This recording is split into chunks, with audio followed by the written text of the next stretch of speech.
नमस्कार. विद्यापीठ अनुदान आयोग नवी दिल्ली पुरस्कृत स्पर्धा परीक्षा मार्गदर्शन केंद्र शिवाजी विद्यापीठ कोल्हापूर यांच्या वतीने आयोजित 3 दिवसीय व्याख्यानमालेत मी आपल्या सर्वांचं स्वागत करतो. आज डॉक्टर VM कुंभार DG कॉलेज सातारा हे बँकिंग क्षेत्रातील रोजगार संधी या विषयावरती मार्गदर्शन करणार आहे. मी या स्पर्धा परीक्षा मार्गदर्शन केंद्राचे समन्वयक प्राध्यापक डॉक्टर PS कांबळे सर यांना विनंती करतो की त्यांनी स्वागत व प्रास्ताविक करावे. प्राध्यापक डॉक्टर PS कांबळे सर. आवाज ऐकायला येतो का सर्वांना? आवाज येतोय? आजच्या 3 दिवसाच्या लेक्चर सिरीज मध्ये आज आपण 2 व्याख्यानं आयोजित केलेले आहेत. शिवाजी विद्यापीठाच्या UGC पुरस्कृत जे स्पर्धा परीक्षा मार्गदर्शन केंद्र आहे त्यामध्ये आपल्या सर्वांना माहिती आहे की आज बँकिंग आणि वित्तीय क्षेत्र एक अत्यंत महत्वाचं आणि प्रभावी क्षेत्र असल्यामुळं रोजगाराच्या संधी अधिक असण्याची शक्यता या क्षेत्रामध्ये आहे. आणि त्यामुळं बँकिंग आणि वित्तीय क्षेत्र याचा एकत्रित विचार एखाद्या व्यक्तीला करणं अधिक व्यापक आणि अधिक खोलीचं झालं असतं.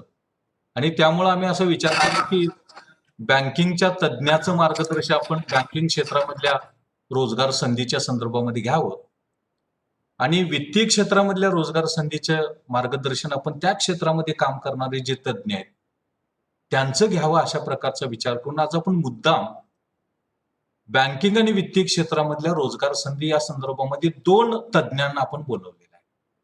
आणि जेव्हा तुम्ही त्या दोन्ही तज्ज्ञांची व्याख्यानं ऐकाल मला 101% खात्री आहे निश्चितपणे तुम्हाला त्या संबंधीचं सखोल आणि व्यापक मार्गदर्शन होईल. ते अत्यंत व्यावहारिक असेल आणि तुम्हाला या क्षेत्रामधल्या रोजगार संधी मिळवण्यासाठी निश्चितपणे त्याचा उपयोग होईल याबद्दल मला माझ्या मनामध्ये कुठल्याही प्रकारची शंका नाही. आणि हे लेक्चर झाल्यानंतर तुम्ही तुमच्या प्रतिक्रिया माझ्यापर्यंत माझ्या केंद्रापर्यंत तुम्ही पोहोचवू शकता.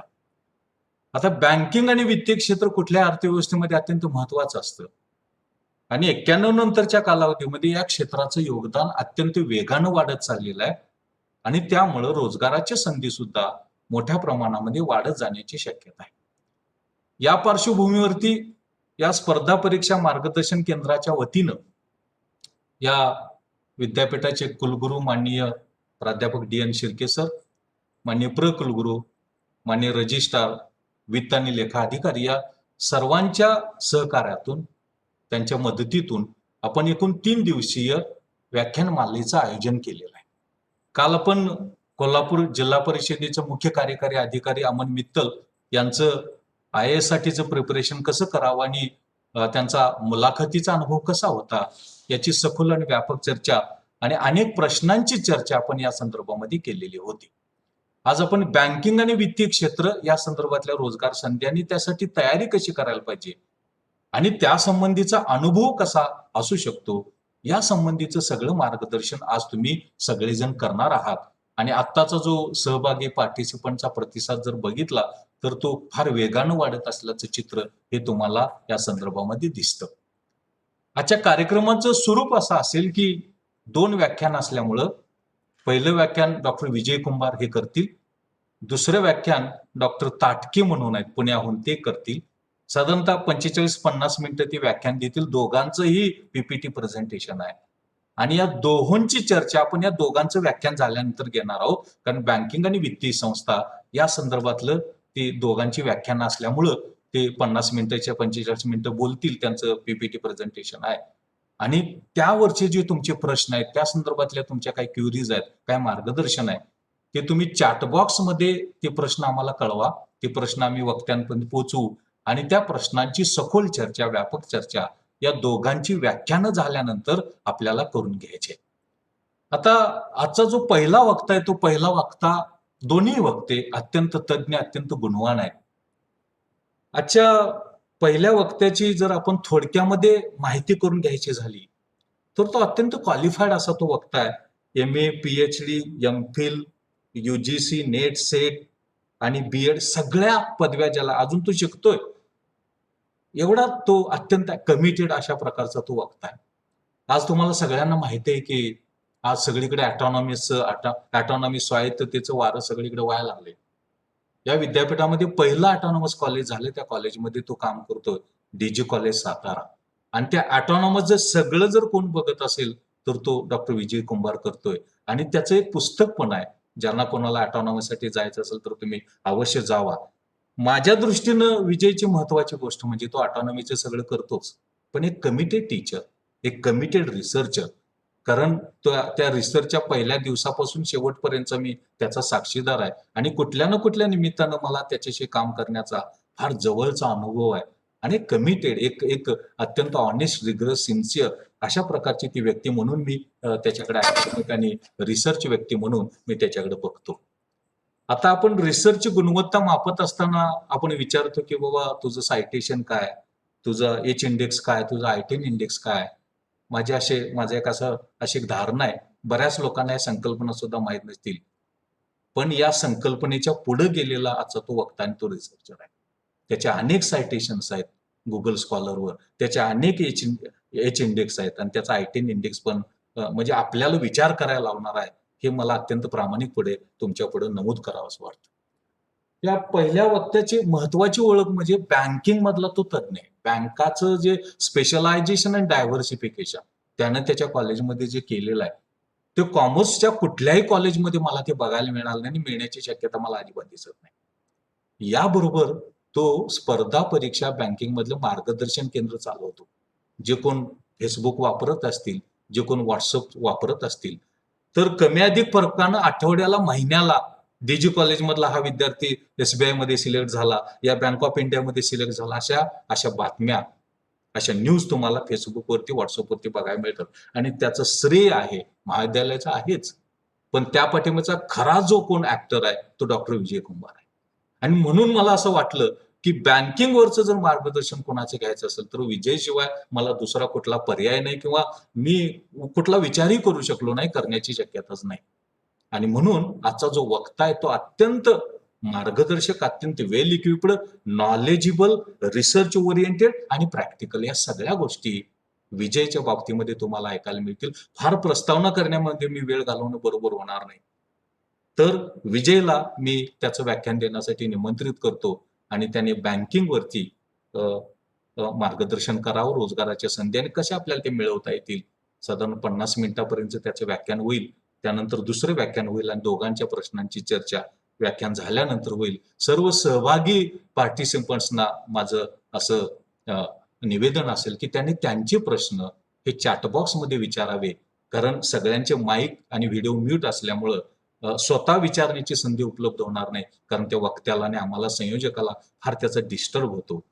आणि त्यामुळं तुमचे काय पण प्रश्न असू द्या बँकिंग फायनान्सच्या संदर्भातले, तुम्ही चॅटबॉक्समध्ये विचारा. त्याची सविस्तर चर्चा त्याच्याकडून आपण करून घेऊया. विजय, विद्यापीठाच्या स्पर्धा परीक्षा मार्गदर्शन केंद्रामध्ये या केंद्राचा समन्वयक म्हणून तुझं अत्यंत मनापासून स्वागत करतो. या विद्यापीठाचे कुलगुरू, प्रकुलगुरू, कुलसचिव, फायनान्स वित्त अधिकारी, माझे सगळे सहकारी हे तुला अत्यंत मनापासून तुझं स्वागत करतात आणि तुला तुझ्या व्याख्यानासाठी आम्ही निमंत्रित करतोय. धन्यवाद.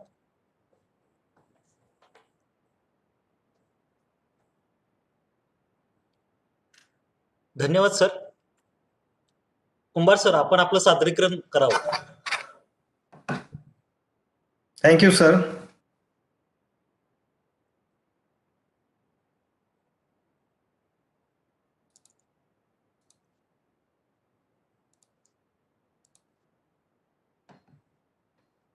शिवाजी विद्यापीठाचे सन्माननीय कुलगुरू प्रोफेसर BT सिर्के साहेब, प्रकुलगुरू पाटील साहेब, त्याचबरोबर माझे गुरुवर्य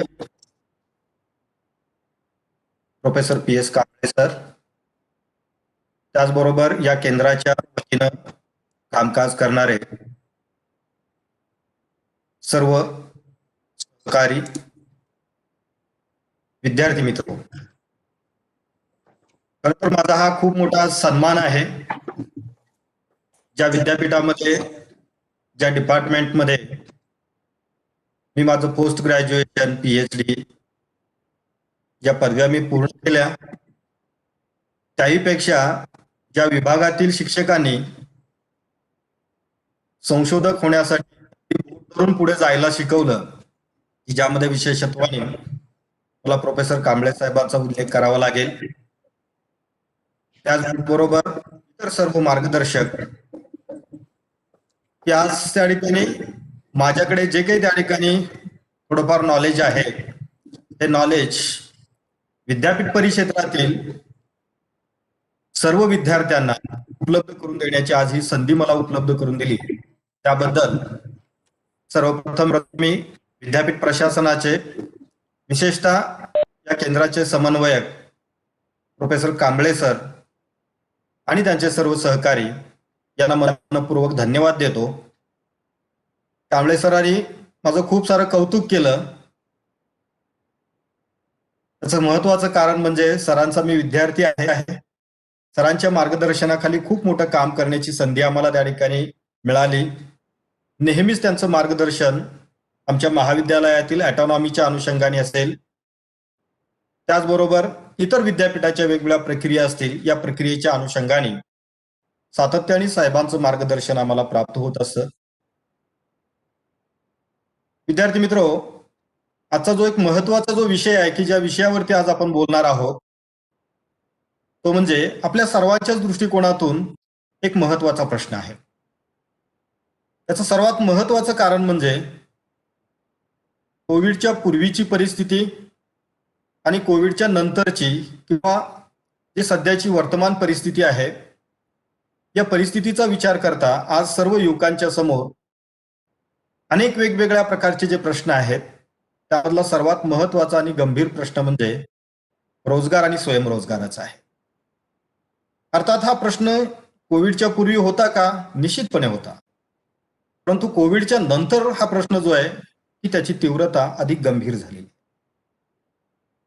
शेती क्षेत्रातील रोजगार असतील, ऍग्रिकल्चरच्या अलाइड सेक्टर मधल्या रोजगाराच्या संधी असतील, इंडस्ट्रियल सेक्टर असेल, ट्रेड सर्व्हिसेस सेक्टर असेल, या सर्व सेक्टरमध्ये आज रोजगाराच्या दृष्टिकोनातून उपलब्ध होणाऱ्या ज्या संधी आहेत त्याचं प्रमाण जर आपण पाहिलं तर निश्चितपणे सर्व युवकांच्या समोर की आपल्या भवितव्याचा प्रश्न निर्माण झाल्याशिवाय राहत नाही. परंतु विद्यार्थी मित्रो, मला या ठिकाणी सांगायला आवडेल की या सर्व्हिसेस सेक्टरमध्ये अशी काही क्षेत्र आहेत की ज्या क्षेत्रामध्ये कोणत्याही परिस्थितीमध्ये, मग अर्थव्यवस्थेमध्ये तेजी असेल, मंदी असेल किंवा कोविड सारख्या वेगवेगळ्या प्रकारच्या समस्या असतील, या समस्येमध्ये देखील रोजगाराच्या संधी या वाढत जाणाऱ्या असतात. जसे की आरोग्य क्षेत्र आहे, त्याचबरोबर बँकिंग अँड फायनान्शियल सेक्टर आहे. या सेक्टरमध्ये जर तुम्ही पाहिलं असेल तर सातत्याने मोठ्या प्रमाणात रोजगाराच्या संधी उपलब्ध होत आहेत आणि इथून पुढच्याही कालावधीमध्ये त्या मोठ्या प्रमाणात होणार आहे. त्याचं साधं उदाहरण मी आपल्याला देईन की कोविडची परिस्थिती साधारणपणे फेब्रुवारी-मार्च नंतर ही महाराष्ट्रामध्ये संपूर्ण देशामध्येच अधिक गंभीर होती.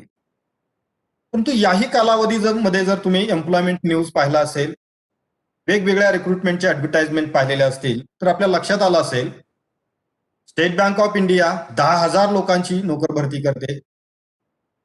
Institute of banking and personal selection म्हणजेच IBPS या देशातील वेगवेगळ्या राष्ट्रीयकृत बँकांच्यासाठी 12,000 लोकांची भरती करते. याशिवाय वेगवेगळ्या रिजनल रुरल बँक्स असतील, त्याचबरोबर प्रायव्हेट सेक्टर मधल्या बँक्स असतील, कोऑपरेटिव्ह सेक्टर मधल्या बँक्स असतील, या सर्वांची जर आपण फेब्रुवारी पासून ते आज अखेरपर्यंतची जर टोटल केली तर आपल्या लक्षात येईल की फेब्रुवारी 2020 डिसेंबर 2020 या कालावधीमध्ये या बँकिंग सेक्टरमध्ये एकूण 56,700 लोकांची नोकरीची प्रोसेस सुरू झालेली आहे. त्यामधील काही पोस्टची रिक्रुटमेंटची प्रोसेस कंप्लीट झालेली आहे, काही प्रोसेसमध्ये प्रिलिमिनरी एक्झाम झालेल्या आहेत, मेन्स एक्झाम झालेल्या आहेत, काही रिक्रुटमेंटच्या बाबतीमध्ये मेन्स एक्झाम कंप्लीट झालेले आहेत, इंटरव्ह्यू पेंडिंग आहेत.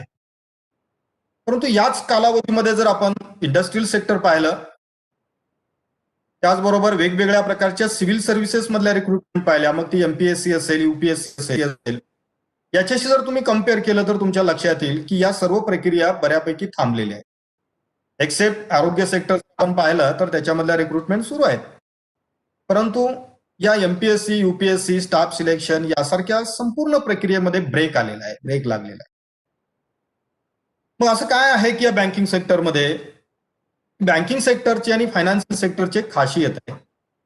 जेव्हा देश अडचणीत असतो तेव्हाही बँकांना काम करावं लागतं आणि जेव्हा देशामध्ये सुजलाम सुफलाम परिस्थिती असते तेव्हा कन्झम्पशनचा ट्रेंड वाढलेला असतो आणि त्याच्यासाठी लोन्स असतील किंवा मनी सप्लाय असेल, ते सर्क्युलेशन पूर्ण करण्यासाठी असेल, त्याचबरोबर अलाइड सर्व्हिसेस प्रोव्हाइड करण्याच्या अनुषंगाने असेल, बँकांना खूप काम करावं लागतं.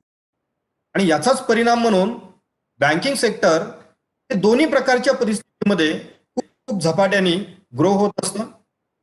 बँकिंग ग्रो होते, मग नेमकं काय होतं, सर्व्हिसेस एक्सपान्शन करावं लागतं आणि या सर्व्हिसेस मनुष्यबळाशिवाय एक्सपान्शन करता येत नाही, त्याचं एक्सटेन्शन करता येत नाही. आणि म्हणून त्या ठिकाणी या दोन्ही परिस्थितीमध्ये युवकांना रोजगाराच्या खूप चांगल्या संधी उपलब्ध करून देणारे सेक्टर आहे. विद्यार्थी मित्र, की रोजगाराचा विचार करत असताना काही वेळेला कदाचित आपण असा विचार करत असू की माझा उदरनिर्वाह ज्याच्यामधून सुटतो तो महत्वाचा रोजगार माझ्यासाठी गरजेचा आहे. विद्यार्थी मित्र, आणखीन एक बाब या बँकिंग अँड फायनान्शियल सेक्टरच्या बाबतीमध्ये मी आपल्याला सांगेन की ज्या सेक्टरमधल्या नोकरीमधून आपण समाजकार्य पण करू शकता, समाजाला आवश्यक असणाऱ्या वेगवेगळ्या फायनान्शियल सर्व्हिसेस पण प्रोव्हाइड करू शकता आणि स्वतःच्या उदरनिर्वाहाचा प्रश्न देखील आपले पण सोडवू शकता, असं हे सेक्टर आहे. आणि त्यामुळे या सेक्टरकडे आपण दोन्ही दृष्टिकोनातून पाहू शकता. जे अडचणीत आलेले शेतकरी आहेत, उद्योजक आहेत, व्यावसायिक आहेत, व्यापारी आहेत, त्यांना भांडवल पुरवठा करून, त्यांना कर्ज पुरवठा करून, त्यांच्या व्यवसाय वृद्धीसाठी आवश्यक असणाऱ्या फायनान्शियल सर्व्हिसेस इफिशियंटली प्रोव्हाइड करून तुम्ही त्यांना मदत करू शकता. आणि दुसरीकडे याच्या मोबदल्यात आपल्याला मिळालेल्या वेतनामधून आपण उदरनिर्वाहाचा स्वतःचा प्रश्न देखील सोडवू शकतो. जसं एमपीएससी, यूपीएससी मधून मिळणाऱ्या नोकऱ्यामध्ये ही संधी त्या ठिकाणी उमेदवाराला उपलब्ध असते, तशीच संधी या बँकिंग सेक्टरमध्ये खूप मोठ्या प्रमाणात उपलब्ध आहे. आज आपण संपूर्ण देशभरामध्ये इन्क्लुजनच्या गोष्टी करत आहोत. सोशल इन्क्लुजन असेल, फायनान्शियल इन्क्लुजन असेल, याची गरज काय आहे, तर या देशातील सर्वांचा विकास करावयाचा असेल तर यांना कुठंतरी या नेटवर्कमध्ये आपण आणलं पाहिजे. आणि या देशामध्ये 2005 पासून खूप मोठ्या प्रमाणात फायनान्शियल इन्क्लुजनची पॉलिसी एक्झिक्यूट केली जात आहे. परंतु विद्यार्थी मित्र, एक गोष्ट लक्षात घ्या, हे संपूर्ण करत असताना तुमच्याशिवाय ही गोष्ट शक्य नाही. कारण ज्याला ग्रामीण भाग माहिती आहे, ग्रामीण भागातल्या लोकांच्या वित्तीय गरजा माहिती आहेत, त्याचे प्रश्न माहिती आहेत, असे लोक जोपर्यंत बँकिंग सेक्टरमध्ये येणार नाहीत तोपर्यंत खऱ्या अर्थाने फायनान्शियल इन्क्लुजन होणार नाही. केवळ ब्रांचेस सुरू करून त्या ठिकाणी फायनान्शियल इन्क्लुजन होत नाही. आपण काही अनुभव घेत असाल की केवळ अकाउंट ओपन केले म्हणजे त्या व्यक्तीचं फायनान्शियल इन्क्लुजन झालं असं होत नाही. ते अकाउंट्स ऍक्टिव्ह राहावे लागतात आणि ऍक्टिव्ह तेव्हा राहतात जेव्हा त्या अकाउंट होल्डरच्या ज्या काही मिनिमम फायनान्शियल नीड्स आहेत त्या प्रॉपरली सॅटिस्फाय होणारी बँकिंग यंत्रणा उभी असते. सध्या याच्यामध्ये अडथळा हाच आहे की रुरल ब्रँच असते, मात्र एम्प्लॉई अर्बन एरियातून आलेला असतो. त्याला अर्बन एरियातल्या सगळ्या लाईफस्टाईल माहीत असतात, रिक्वायरमेंट माहीत असतात, मात्र रुरल एरियामधल्या रिक्वायरमेंट त्याला माहीत नसतात. आणि त्यामुळे तो रुरल बॅकग्राऊंडला आवश्यक असणाऱ्या ज्या काही रिक्वायरमेंट आहेत त्या प्रॉपर सर्व नाही करू शकत. कारण बँकिंग सेक्टरमध्ये काम करत असताना आम्हाला अशा अनेक गोष्टी त्या ठिकाणी जाणवल्या. शहरी भागातून आलेला युवक ग्रामीण ब्रांचमध्ये आला की त्याला पटकन बदली हवी असते आणि ती शहरी भागात हवी असते, म्हणजे तो त्या ठिकाणी स्टेबल होत नाही. मात्र विद्यार्थी मित्र, तुम्ही जे सेमी अर्बन रुरल एरियामधून आलेले विद्यार्थी आहात, उमेदवार आहात, की तुम्हाला खऱ्या अर्थाने यांच्या प्रश्नांची जाण आहे. तुम्ही जर बँकिंग सेक्टरमध्ये आलात तर निश्चितपणे या देशामध्ये खऱ्या अर्थाने फायनान्शियल इन्क्लुजन होण्यासाठी अधिक गती मिळेल असं मला त्या ठिकाणी वाटतं. आणि यासाठी तुम्ही सर्वांनी या सेक्टरमध्ये यावं असं आवाहन मी त्या ठिकाणी आपल्याला करेन. मित्र, हे बँकिंग सेक्टर जर आपण पाहिलं तर या बँकिंग सेक्टरमध्ये अनेक वेगवेगळ्या प्रकारच्या बँकिंग इन्स्टिट्यूट्स आहेत की ज्यामध्ये जर आपण पाहिलं वेगवेगळ्या नॅशनलाइज बँक्स आहेत, प्रायव्हेट सेक्टर बँक्स आहेत की ज्यामध्ये old generation private sector banks असतील, 1993 नंतरच्या कालावधीमध्ये आलेल्या new generation private sector banks असतील, ICICI bank, IDBI bank, HDFC bank, Axis bank यासारख्या बँक्स असतील, रिजनल रुरल बँक्स असतील की ज्या ग्रामीण भागासाठी काम करणाऱ्या बँक्स आहेत, की सुमारे 12,000 ब्रँचेसच्या माध्यमातून या आरआरबीज काम करतायत. कोऑपरेटिव्ह बँक्स आहेत की ज्यामध्ये डीसीसी बँक असतील, अर्बन कोऑपरेटिव्ह बँक्स असतील, विविध प्रकारच्या कोऑपरेटिव्ह बँक्स आहेत.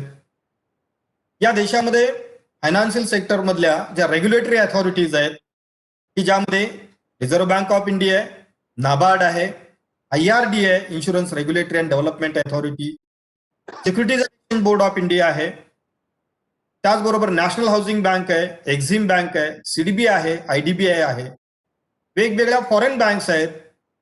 विद्यार्थी मित्रांनो, इथे आणखीन एक महत्वाची बाब आपण सर्वांनी लक्षात घेणं गरजेचं आहे की या देशामध्ये 44 फॉरेन बँक्स काम करतात आणि या सर्व बँकांच्या sponsored non banking financial institute, non banking financial companies देखील खूप मोठ्या प्रमाणात या देशात आहे.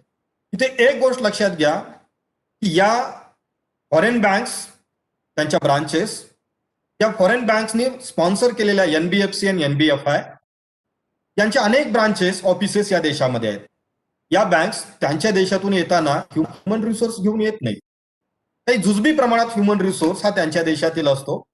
त्या जेव्हा इथे ब्रांचेस ओपन करतात तेव्हा त्यांना लोकल सर्व भागाची माहिती असणारा एम्प्लॉय आवश्यक असतो आणि तो तुमच्यातून मिळणार असतो.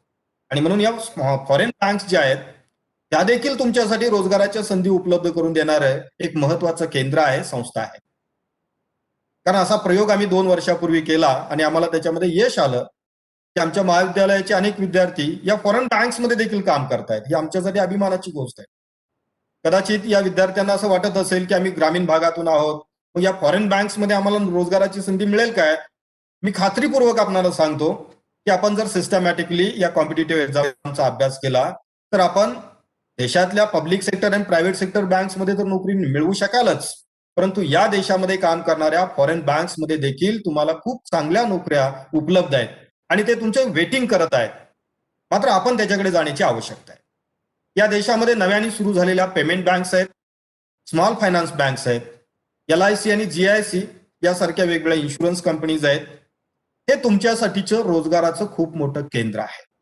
मित्रो, या ज्या बँक्स आहेत की या प्रत्येक बँकिंग इन्स्टिट्यूटमध्ये तुमच्यासाठी रोजगाराची संधी आज उपलब्ध आहे आणि त्या दृष्टिकोनातून तुम्ही इथून पुढे या बँकिंग संस्थांच्याकडे पाहणं अत्यंत आवश्यक आहे.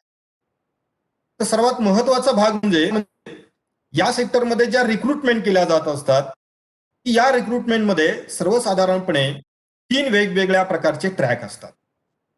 एक ट्रॅक असतो तो त्या ठिकाणी कॉम्पिटिटिव्ह एक्झामचा, की ज्या कॉम्पिटिटिव्ह एक्झाम मधून वेगवेगळ्या प्रकारच्या पोस्टवरती कॅन्डिडेट सिलेक्ट केले जातात. दुसरा ट्रॅक जो असतो तो म्हणजे अलीकडे नव्याने सुरू झालेला हा ट्रॅक आहे, कॉम्पिटिटिव्ह एक्झाम कम ट्रेनिंग. अशा प्रकारचा जो ट्रॅक आहे त्याला PGDBF चॅनल असं म्हटलं जातं, की ज्यामध्ये post graduate diploma in banking and finance आपण त्याला म्हणतो. आणि तिसरा जो ड्राईव्ह जो आहे तो म्हणजे कॅम्पस रिक्रूटमेंट. मित्र, यामध्ये पहिला जर त्या ठिकाणी आपण चॅनल जर पाहिला की ज्यामध्ये असिस्टंट अँड क्लेरिकल केडर आणि ऑफिसर केडर याच्यासाठी फक्त त्या ठिकाणी कॉम्पिटिटिव्ह एक्झाम असते, की ज्यामध्ये क्लेरिकल लेवलला प्रिलिमिनरी एक्झाम, मेन्स एक्झाम आणि फायनल सिलेक्शन, की ज्यामध्ये इंटरव्ह्यू हा प्रकार नसतो. अनेक विद्यार्थ्यांना इंटरव्ह्यूची खूप भीती असते.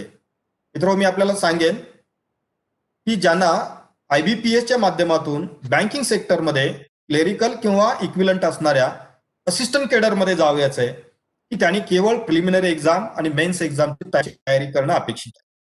जे कॅन्डिडेट त्या कॅटेगरीमध्ये टॉप रँकिंग करतील, कट ऑफ कव्हर करतील, त्या विद्यार्थ्यांना इंटरव्ह्यू न देता त्यांना फायनल अपॉइंटमेंट लेटर्स मिळणार आहेत.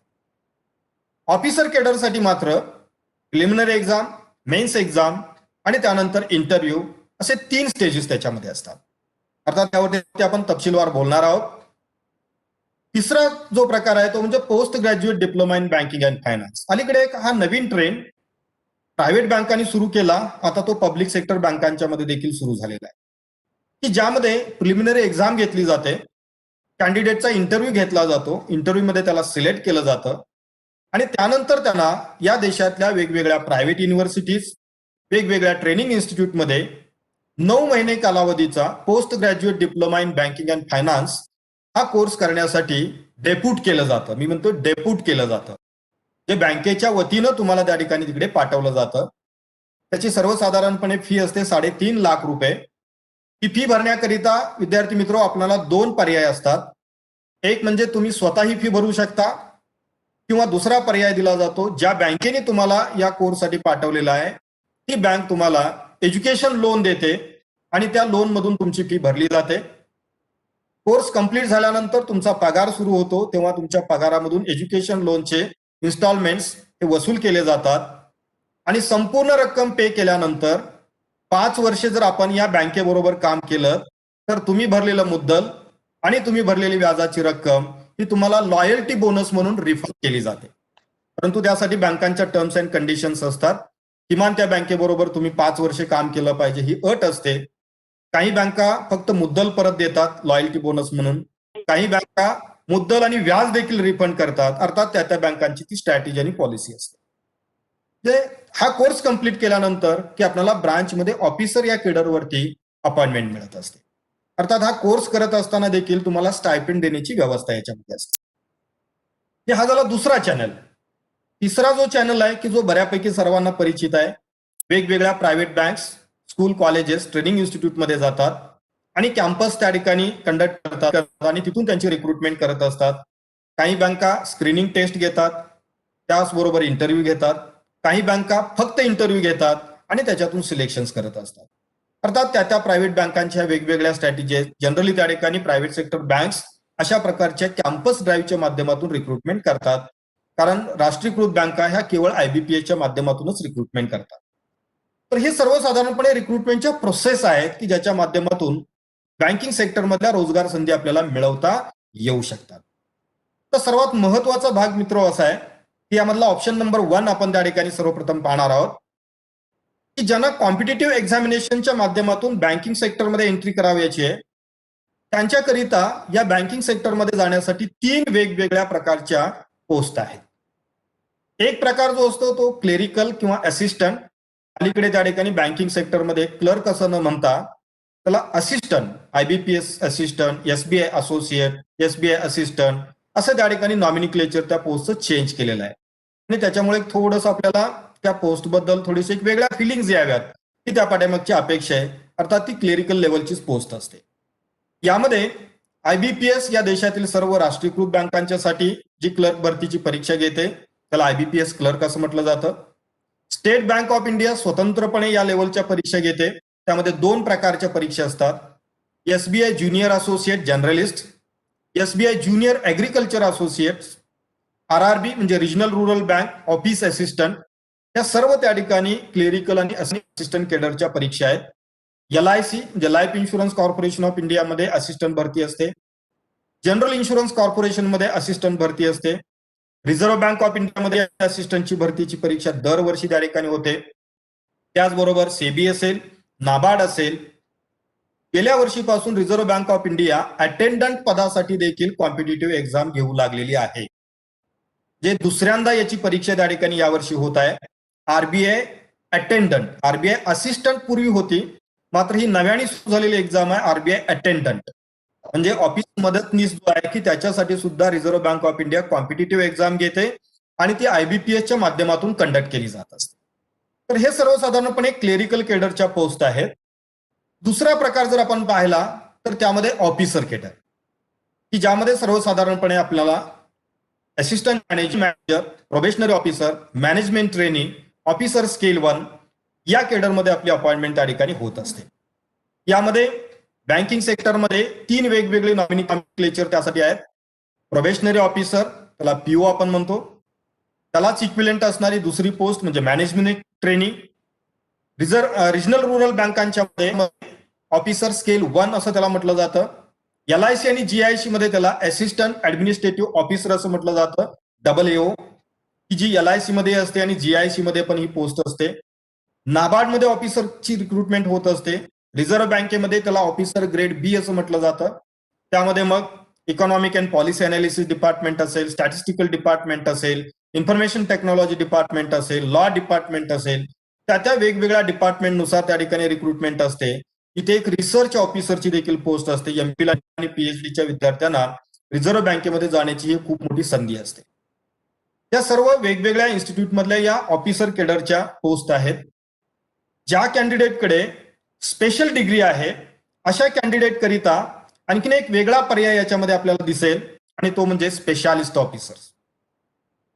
ज्या उमेदवारांनी आयटी मधून ग्रॅज्युएशन पोस्ट ग्रॅज्युएशन केलेलं आहे, लॉ मधून ग्रॅज्युएशन पोस्ट ग्रॅज्युएशन केलेलं आहे, त्याचबरोबर हिंदी किंवा इंग्रजी भाषेतून ट्रान्सलेशन मधून त्या ठिकाणी पीजी डिप्लोमा किंवा त्या ठिकाणी ग्रॅज्युएशन पोस्ट ग्रॅज्युएशन केलेलं आहे, ऍग्रिकल्चरमध्ये असेल, एमबीए एचआर असेल, फायनान्स असेल, इंजिनिअरिंग केलेलं असेल, अशा वेगवेगळ्या स्पेशलाइज्ड डिग्री असणाऱ्या उमेदवारांच्या करिता रिझर्व्ह बँक ऑफ इंडिया बरोबरच इतर वेगवेगळ्या राष्ट्रीयकृत बँका आणि खाजगी बँकांच्या मध्ये स्पेशालिस्ट ऑफिसरच्या पोस्ट त्या ठिकाणी उपलब्ध असतात.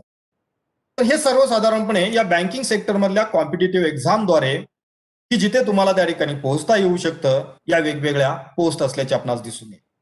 तर या सगळ्या वेगवेगळ्या ज्या पोस्ट आहेत, या सर्व पोस्टसाठीचा असणारा जर सिलेबस जर आपण पाहिला तर मित्र आपल्याला त्या ठिकाणी लक्षात येईल की या संपूर्ण सिलेक्शन प्रोसेस आणि त्याच्यामधल्या अभ्यासक्रमाचं स्वरूप जर आपल्याला जर कन्सोलिडेट करायचं झालं तर मी आपल्याला सांगेल की या स्क्रीनवरती दिसणाऱ्या ज्या काही सगळ्या पोस्ट आहेत, या सर्व पोस्ट करिताचा जो अभ्यासक्रम आहे तो 90% अभ्यासक्रम सारखाच असतो. फरक फक्त त्या ठिकाणी स्पेशालिस्ट ऑफिसर साठीची परीक्षा असेल त्यामध्येच काही थोडा फार फरक त्याच्यामध्ये तुम्हाला दिसेल. अदरवाईज बाकीच्या सर्व एक्झाम करिताचा अभ्यासक्रम हा सारखाच असतो. फरक फक्त एवढाच असतो, क्लेरिकल आणि असिस्टंट केडरचे एक्झाम असेल तर क्वेश्चनची डिफिकल्टी लेवल ही लोअर असते.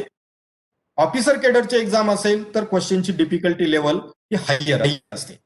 हाच काही तो मुख्य फरक त्या ठिकाणी असेल, मात्र कंटेंट ऑलमोस्ट त्या ठिकाणी सेम असतात. तर यामध्ये जर अभ्यासक्रम जर आपण म्हणाल तर या ठिकाणी तुम्हाला दिसेल रिझनिंग, ज्याला आपण बुद्धिमापन चाचणी असं आपण म्हणू शकतो. अर्थात एमपीएससी आणि समकक्ष परीक्षेसाठी असणारा आणि बँकिंग रिक्रुटमेंट करिताचा असणारा रिझनिंगचा भाग आणि क्वांटिटेटिव्ह ऍप्टिट्यूड याच्यामध्ये फरक आहे.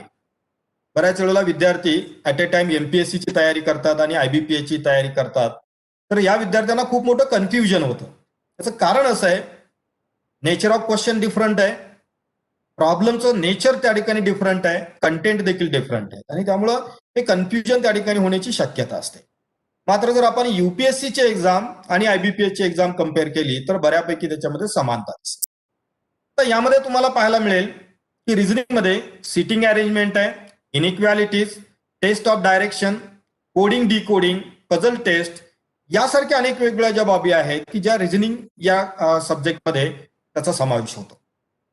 त्याचबरोबर क्वांटिटेटिव्ह ऍप्टिट्यूड यामध्ये जर आपण पाहिलं data analysis, data interpretation, probability, permutation combination, quadratic equations, number series, approximation, profit loss, time and work, ratio average, partnership, simple and compound interest या सर्व गोष्टी आपल्या पदवीपर्यंतच्या अभ्यासक्रमामध्ये कुठे ना कुठेतरी आपण शिकलेलो आहे. फक्त इथे या एक्झामच्या पद्धतीने मित्र आपल्याला तयारी करणं अपेक्षित आहे आणि ती आवश्यक आहे. त्याचबरोबर त्या ठिकाणी आपण इंग्लिश लँग्वेज, याच्यामधला तिसरा विषय जो आहे या अभ्यासक्रमामधला इंग्लिश लँग्वेज, यामध्ये जर तुम्ही पाहिलं तर तुमच्या लक्षात येईल की या सर्व घटकांच्या मधील कोणताही घटक असा नाहीये की जो तुमच्या पदवीपर्यंतच्या किंवा पीजी पर्यंतच्या अभ्यासक्रमामध्ये कधीही आलेला नाही. स्पॉटिंग द एरर्स आहे, रिडिंग कॉम्प्रेन्शन आहे, जंबल सेंटेन्स आहेत, सेंटेन्स रिअरेंजमेंट आहे, क्लोज टेस्ट आहे, फिलिंग दी ब्लँक्स आहेत, सेंटेन्स इम्प्रुव्हमेंट आहे. हे बऱ्यापैकी ग्रामरचा बेस असणारा की त्या ठिकाणी हा इंग्लिश लँग्वेजचा सिलेबस असल्याचं आपल्याला दिसून येईल. चौथा कंटेंट याच्यामध्ये जो आहे तो म्हणजे कम्प्युटर अवेअरनेस. मी आपणा सर्वांना सांगेन की कम्प्युटर अवेअरनेस इतका या परीक्षेमधला सर्वात सोपा विषय कोणताच नाही, कारण याच्यामध्ये बेसिक कम्प्युटरवरती त्या ठिकाणी क्वेश्चन्स असतात. तर त्यामध्ये काही पार्ट असा असतो की रिसेंट टेक्नॉलॉजी डेव्हलपमेंट जे आहेत की त्यावरती काही प्रश्न विचारले जात असतात. त्यामध्ये विंडोज आहे, मायक्रोसॉफ्ट ऑफिस आहे, एक्सेल, पीपीटी, लॅन, वॅन, hardware, software, database, virus, antivirus, hacking, skimming, cloning, ID password, mobile apps, 2G, 3G, 4G, CBS, Android यासारख्या सिस्टम ज्या आहेत की यावरती क्वेश्चन्स त्या ठिकाणी विचारले जात असतात. आणि सर्वात महत्वाचा एक भाग की जो म्हणजे 5वा सेक्शन याच्यामध्ये अभ्यासक्रमामधला जो आहे तो म्हणजे बँकिंग अँड फायनान्शियल टर्म्स, की ज्यामध्ये जनरल अवेअरनेस अँड फायनान्शियल अवेअरनेसचा हा सेक्शन असतो की ज्यामध्ये निम्मा भाग हा त्या ठिकाणी जनरल अँड फायनान्शियल अवेअरनेसचा असतो आणि निम्मा भाग हा त्या ठिकाणी करंट अफेअरचा असतो, की ज्यामध्ये बँकिंग, इकॉनॉमिक्स, फायनान्स आणि जनरल अवेअरनेस यावरती बरेचसे क्वेश्चन्स त्या ठिकाणी विचारले जात असतात. ते यामध्ये जर उदाहरण द्यायचं झालं, कंट्री, कॅपिटल अँड करन्सी, बँकेचे हेड ऑफिस, बँकेचे सध्याचे chief executive officer, managing director असतील, रिझर्व्ह बँकेचं स्ट्रक्चर, फंक्शन असेल, मॉनिटरी पॉलिसी असेल, बँकिंग टेक्नॉलॉजी असेल, त्याचबरोबर बँकांच्या टॅगलाईन्स असतात, वेगवेगळ्या जे काही स्लोगन्स असतात त्या जर आपण पाहिल्या, बँक ऑफ महाराष्ट्राच्या बाबतीमध्ये एक बँक, एक कुटुंब, एक बँक, अशा अनेक वेगवेगळ्या बँकांच्या वेगवेगळ्या टॅगलाईन्स असतात, त्यावरती प्रश्न असतात. इंडियन इकॉनॉमीवरती प्रश्न विचारले जातात, गव्हर्नमेंटच्या वेगळ्या स्कीम्स असतील, स्पोर्ट्स अँड सायन्स टेक्नॉलॉजी असेल, बुक्स अँड अवॉर्ड्स असतील, डॅम्स असतील, वेगवेगळ्या नॅशनल अँड इंटरनॅशनल लेवलच्या अपॉइंटमेंट्स असतील आणि सर्वसाधारणपणे परीक्षेच्या आधीचं 6 महिन्याचं करंट अफेअर्स यावरती सर्वसाधारणपणे या 5व्या सेक्शनमध्ये प्रश्न विचारले जात असतात. तर विद्यार्थी मित्र, आपल्या लक्षात येईल की पुन्हा एकदा मी स्लाइड रिपीट करतो की या सर्व ज्या काही पोस्ट आहेत की या सर्व पोस्टसाठी 5च महत्वाचे सेक्शन आहेत. एक म्हणजे रिझनिंग, दुसरा त्या ठिकाणी आहे quantitative aptitude, English language, computer awareness, general and financial awareness.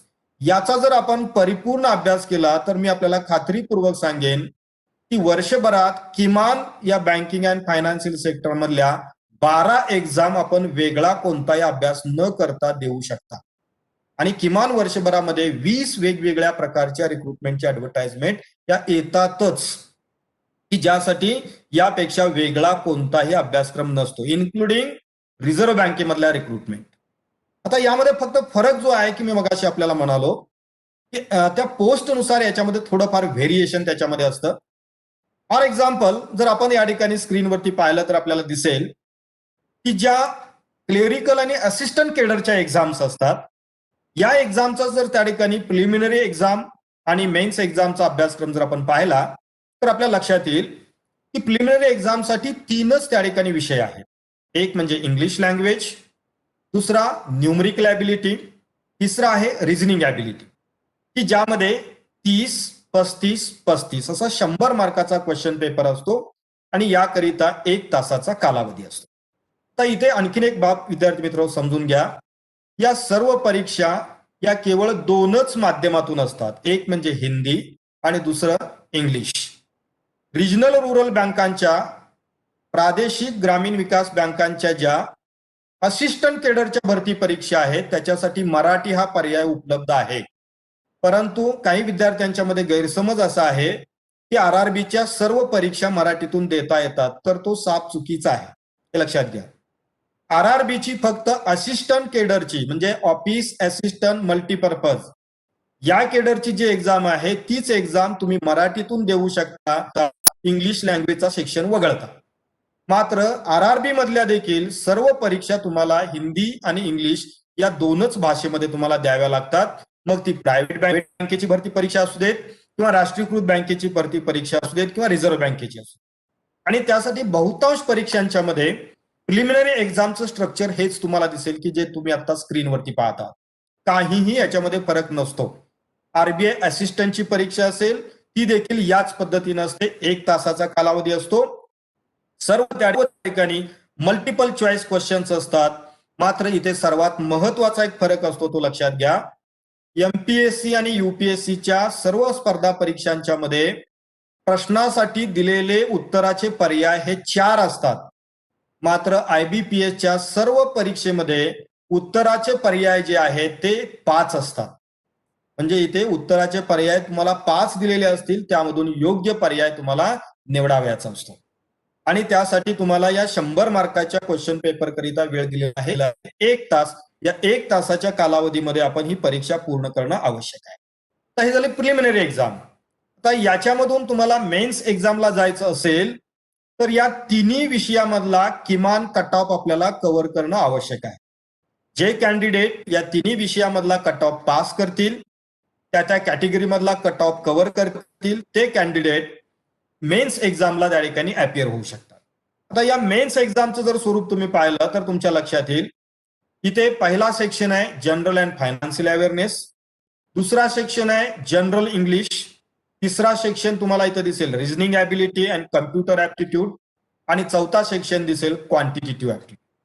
मित्र, काही परीक्षेमध्ये कम्प्युटर ॲप्टिट्यूडचा सेक्शन हा क्लब केलेला असतो, काही परीक्षांच्या मध्ये कम्प्युटर ॲप्टिट्यूडचा सेक्शन हा सेपरेट असतो, परंतु बहुतांश परीक्षांच्या मध्ये तो क्लब केलेला आपल्याला दिसून येईल. तर ही जर परीक्षा जर तुम्ही पाहिली तर ही परीक्षा आहे 200 मार्काची, मात्र क्वेश्चन जर तुम्ही पाहिले तर तुम्हाला दिसतील 190. म्हणजे इथे फरक कुठे येतो तर रिझनिंग ॲबिलिटी आणि कम्प्युटर ॲप्टिट्यूडला 50 क्वेश्चन्स आहेत, मात्र त्याला मार्क्स जे आहेत ते 60 आहेत. आणि जर तुम्ही चौथा कॉलम जर पाहत असाल तर तुमच्या लक्षात येईल की इथे तुम्हाला प्रत्येक सेक्शन करिता एक स्टेप्युलेटेड टाइम ठरवून दिलेला आहे. तुम्ही जेव्हा ऑनलाईन एक्झामला बसणार आहात, जर तुम्ही जनरल अँड फायनान्शियल अवेअरनेसचा सेक्शन सिलेक्ट केला तर तुम्हाला 50 मार्कासाठी 50 क्वेश्चन सॉल्व्ह करायचे आहेत आणि त्यासाठी फक्त 35 मिनिटाचा कालावधी आहे.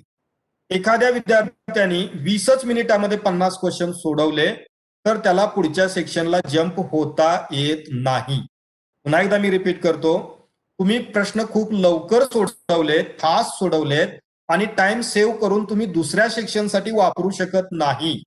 जे दिलेल्या वेळेपर्यंत तुम्हाला त्याच सेक्शनमध्ये सिस्टमद्वारे रोखून ठेवलं जातं. आणि या सर्व परीक्षेमध्ये नेगेटिव्ह मार्किंग आहे. एक प्रश्न जर चुकला तर 0.25 मार्क्स तुमचे लेस होतात. आणि त्यामुळे गडबड न करता अचूक जी उत्तर आपल्याला माहित आहेत अशाच प्रश्नाची उत्तर आपण देणं अपेक्षित आहे. कारण त्यामुळे घडतं असं, एक प्रश्न बरोबर आला आणि 4 चुकीची उत्तर जर आपण दिली तर आपला मिळालेला 1 गुण सुद्धा जाणार आहे. त्यामुळं इथे काही विद्यार्थ्यांना असं वाटतं की आपण सगळे क्वेश्चन्स अटेम्प्ट करूया आणि त्यात जास्तीत जास्त स्कोरिंग आपल्याला होईल. परंतु मी आपल्याला एक रियालिटी सांगेन की आतापर्यंतचा जर IBPS PO असेल, IBPS क्लर्क असेल, याचा जर कट ऑफ जर तुम्ही पाहिला तर नॉट मोर दॅन 65 आहे. जे 65% हा टॉपचा कट ऑफ असतो जनरल कॅटेगरीचा. इतर कॅटेगरीमध्ये तो कमी अधिक फरकाने थोडाफार कमी जास्त असतो, जास्त नसतो, तो कमीच असतो बऱ्याच वेळेला. म्हणजे तुम्ही फार गडबड करून 100 पैकी 100 क्वेश्चन्स अटेम्प्ट करण्याच्या प्रयत्नामध्ये पडू नका. ज्या प्रश्नांची उत्तर आपल्याला अचूक येतात, कारण माझं एक असं प्रॅक्टिकल मत आहे की जो विद्यार्थी 100 पैकी 100 क्वेश्चन सॉल्व्ह करेल तो त्यांनी दिलेली प्रश्नाची उत्तरं ही त्या ठिकाणी फार घाईने दिलेली असतील. कारण IBPS मध्ये टॉप रँक करणारा कॅन्डिडेट जास्तीत जास्त 80 क्वेश्चन्स अटेम्प्ट करू शकतो. ही रियालिटी आतापर्यंतची. मात्र जर आपण जर 100 पैकी 100 आणि मेन्स मध्ये जर 190 पैकी 190 क्वेश्चन्स अटेम्प्ट करत असाल तर आपण अननेसेसरी काहीतरी गडबड केलेली आहे असा त्याचा अर्थ घ्यायला हरकत नाही. अर्थात डिपेंड अपॉन स्पीड, तुमचं स्पीड किती आहे त्यावरती अवलंबून असणार आहे, परंतु हा एक जनरल एक्सपिरियन्स आहे. तर अशा पद्धतीची ही 160 मिनिटाची परीक्षा असेल. क्लेरिकल केडरमध्ये मेन्स एक्झाम मध्ये हे जे 200 गुण आहेत त्यामध्ये त्या कॅटेगरीमध्ये जे विद्यार्थी टॉप रँक करतील आणि कट ऑफ कव्हर करतील त्यांना डायरेक्ट अपॉइंटमेंट मिळणार आहे. इथे कुठल्याही प्रकारचा इंटरव्ह्यू नाही. माझं वैयक्तिक मत असं आहे की या देशामधले क्लेरिकल आणि असिस्टंट केडर मधली ही अशी एक अत्यंत चांगली परीक्षा आहे की जो विद्यार्थी त्या ठिकाणी खूप चांगली या परीक्षेची तयारी करतो त्याला अपॉइंटमेंट मिळण्यापासून कोणीच रोखू शकत नाही, कारण इथे इंटरव्ह्यू नाहीये. इंटरव्ह्यू मध्ये काही वेळेला त्या ठिकाणी आपले प्रश्न चुकू शकतात, आपलं त्या ठिकाणी काही गोष्टी उत्तरामधल्या त्या ठिकाणी चुकाल्या की आपल्या त्या ठिकाणी मार्क्स कमी होतात. मात्र इथे मात्र तुम्हाला तो स्कोप त्या ठिकाणी नाहीये, इथे सब्जेक्टिव्हिटी अजिबात नाही. त्यामुळे हा फायदा तुम्ही त्या ठिकाणी निश्चितपणे घेऊ शकता.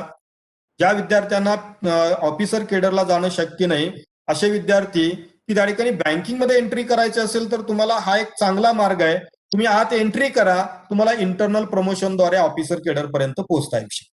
कारण बँकिंग सेक्टरमध्ये चांगला परफॉर्मन्स देणाऱ्या कॅन्डिडेटसाठी जम्पिंग प्रमोशनची सोय पण आहे आणि त्यामुळे तो खूप मोठा फायदा तुम्हाला इथे स्मॉल एंट्री करून तुम्हाला पुढच्या बिग अचिव्हमेंट करिता त्याचा उपयोग होऊ शकतो. त्यानंतर प्रिलिमिनरी एक्झाम आणि मेन्स एक्झाम हे स्ट्रक्चर त्या ठिकाणी ऑफिसर केडरसाठी आहे. तुम्ही जर स्ट्रक्चर आता पुन्हा पाहिलं, मी पुन्हा या गोष्टी रिपीट इथे करणार नाही, कारण सेमच गोष्टी आहेत. फक्त मला त्यातला जो काही महत्वाचा फरक आहे त्याच्यावरती हायलाईट करायचा आहे. आपण क्लेरिकलचे एक्झामचं स्ट्रक्चर पाहिलं, तिथं देखील हे 3च विषय होते. त्यालाही 100च गुण होते, त्यालाही 1च तास होता आणि प्रोबेशनरी ऑफिसर करिता देखील तोच अभ्यास. मेन्स एक्झाम करिता देखील तुम्हाला तेच विषय दिसतील, मात्र इथे प्रश्नांचे संख्या आणि त्याच्यामध्ये फरक आहे. 155 प्रश्न या ठिकाणी आहेत. इथे तुम्हाला दिलेला वेळ जो आहे तो 3 तासाचा वेळ आहे. ऍडिशनली तुम्हाला इंग्लिश लँग्वेजचं लेटर रायटिंग आणि एसे रायटिंगचा 25 गुणांची ही परीक्षा असते, जी डिस्क्रिप्टिव्ह असते. बाकी प्री आणि मेन्स एक्झाम या मल्टिपल चॉईस असतात. फक्त 25 गुणांची एक इंग्लिश लेटर रायटिंगची एक्झाम ती तुमची डिस्क्रिप्टिव्ह असते आणि ती फक्त क्वालिफाईंग एक्झाम असते. त्याचे मार्क्स फायनल सिलेक्शनसाठी कन्सिडर केले जात नाहीत. तर जो कॅन्डिडेट मेन्स एक्झाम क्वालिफाय करेल अशा विद्यार्थ्यांच्या मधून एका पोस्टला 4 याप्रमाणे इंटरव्ह्यू करिता शॉर्टलिस्ट केलं जातं. तुमच्या मेन्स एक्झामचे 200 गुण त्याला 80% वेटेज असतं आणि इंटरव्ह्यूला 100 गुण असतात, त्याला 20% वेटेज असतं आणि हे 80 आणि 20 मिक्स करून ते फायनल कट ऑफ हा त्या ठिकाणी डिक्लेअर केला जात असतो. तर या पद्धतीने प्रोबेशनरी ऑफिसर साठीची सिलेक्शनची प्रोसेस असते, की जी 3 स्टेजेस आहे. जे फर्स्ट स्टेज आहे प्रिलिमिनरी एक्झाम, सेकंड स्टेज आहे मेन्स एक्झाम आणि थर्ड स्टेज आहे इंटरव्ह्यू. यामध्ये प्रिलिमिनरी एक्झामच्या मार्कांना कुठेही वेटेज नाही, परंतु मेन्स मध्ये शॉर्टलिस्ट होण्यासाठी सर्वात महत्वाचे मार्क कुठले असतील तर प्री एक्झाम. कारण सर्वसाधारणपणे एकास 10 प्रमाणे कॅन्डिडेट मेन्ससाठी शॉर्टलिस्ट केले जातात. त्या 10 मध्ये जर आपल्याला यायचं असेल तर आपल्याला त्या ठिकाणी प्री चांगल्या मार्कांनी क्वालिफाय करणं आवश्यक आहे. तर हे झालं त्या ठिकाणी IBPS आणि इतर वेगवेगळ्या बँकिंग मधल्या प्रोबेशनरी ऑफिसर मॅनेजमेंट ट्रेनीच्या एक्झाम करिताचं हे साधारणपणे सिस्टम. त्याचबरोबर जर आपण RBI असिस्टंट म्हणजे रिझर्व्ह बँकेमध्ये आपल्याला जायची इच्छा असेल तरी देखील याच अभ्यासक्रमाच्या जोरावरती तुम्ही रिझर्व्ह बँकेत देखील पोहोचू शकता. स्ट्रक्चर पहा, सेम स्ट्रक्चर आहे प्रिलिमिनरी एक्झामचं. इंग्लिश लँग्वेज आहे, न्यूमरिकल ॲबिलिटी आहे, रिझनिंग आहे, 100 गुण आहेत, 100 मार्क्स आहेत त्या ठिकाणी. मेन्स एक्झाम मध्ये देखील पाहिलं तर तेच 5 सेक्शन्स आहेत. रिझनिंग आहे, इंग्लिश लँग्वेज आहे, न्यूमरिकल ॲबिलिटी आहे, जनरल अवेअरनेस आहे, कम्प्युटर नॉलेज आहे. 200 मार्काची परीक्षा आहे, 135 मिनिटाचा कालावधी आहे आणि ही परीक्षा उत्तीर्ण केल्यानंतर तिसरा टप्पा याच्यामध्ये असतो, तो म्हणजे लँग्वेज प्रोफिशियन्सी टेस्ट. आता ही टेस्ट काय असते RBI असिस्टंट करिता? रिझर्व्ह बँकेची वेगवेगळ्या राज्यामध्ये रिजनल ऑफिसेस आहेत त्या स्टेटमध्ये.